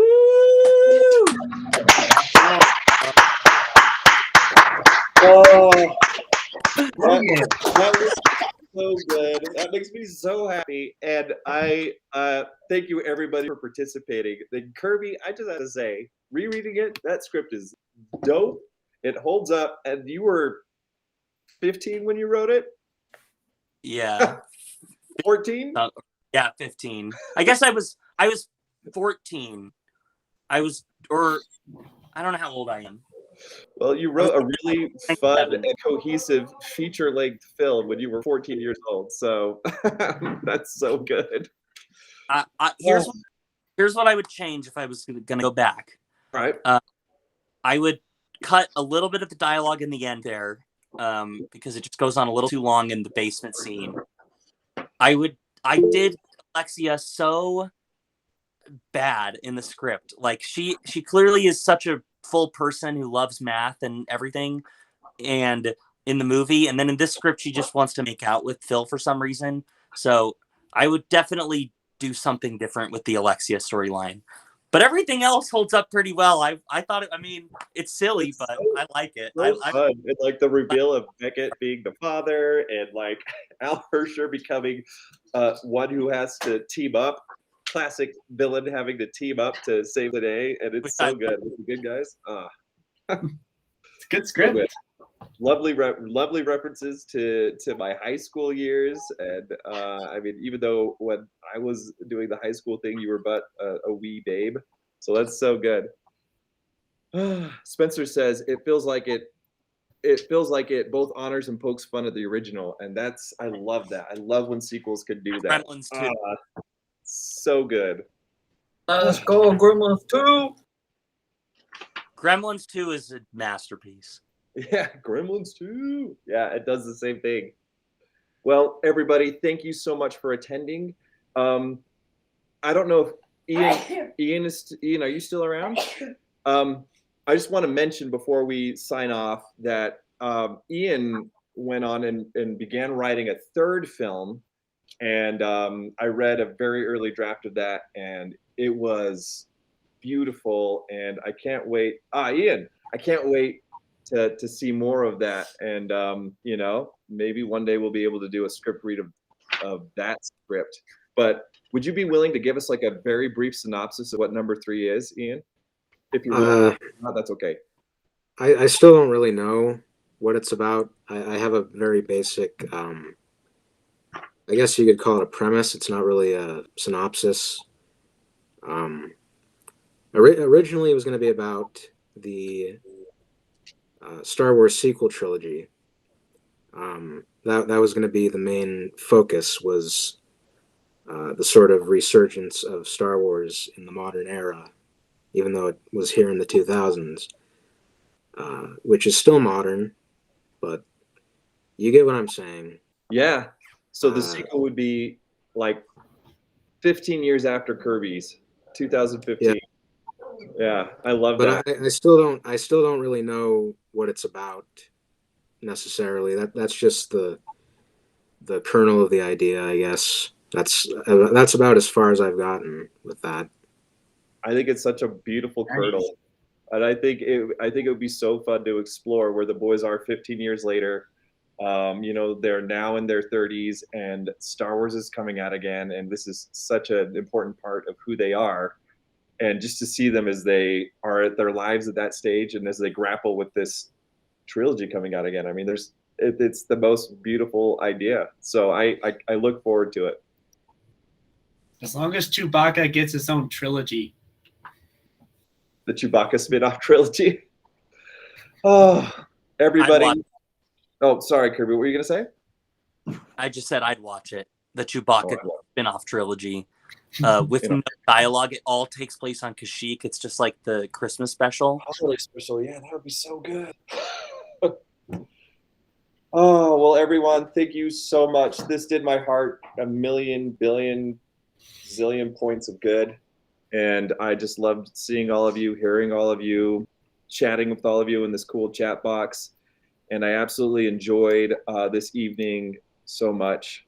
Thank you for being here. Thank you, everybody that worked on the Benevolent Boys, and everybody who just has supported it. And you're all just the best. You mean a lot to me. Happy holidays, everyone. So good to see you all. So good to see you too, Ian. Oh man, you look so good. Your hair's dope, Ian. Luscious. Ian's hair is so dope. I gotta get Ian. You gotta tell me what kind of shampoo you're using because I need it. He probably conditions too. Oh, you know he conditions. All right. Well, that's all. So you guys, I'm just gonna.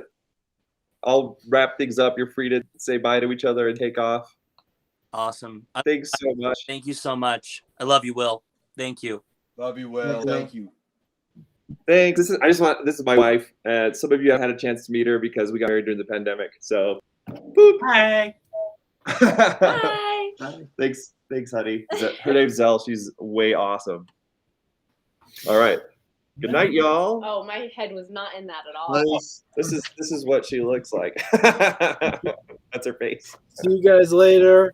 Bye. So fun.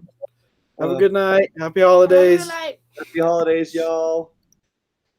Good to see you all. Hope you all have a great night. I miss you guys. Will, you look great. We'll see you all thank later. you. Will, is that a life preserver? Bye. What are you, a sailor kid? You have looks like you have Kramer as a roommate. That's pretty good. I do. Yeah, it's Kramer. Yeah, well, I haven't seen you in years, and it's cool I to talk to know. you. It's been a long time, Riley. I'm trying to think. I feel like I've seen you once since you graduated, but I can't remember why or when. I think I was at the B-Boys premiere. Okay. That might have been the last time I've seen you, Will. Hey, this has been really good. All my dear friends. All right, everybody. I just want to say, well, I'm going to stop recording. Oh, see you later. See you later. Ian, go see you. Bye. Bye. You did it, baby. I did. Bye, Devin G. Again, Gizmo says bye. All right, see ya. Bye, Giz. Happy holidays.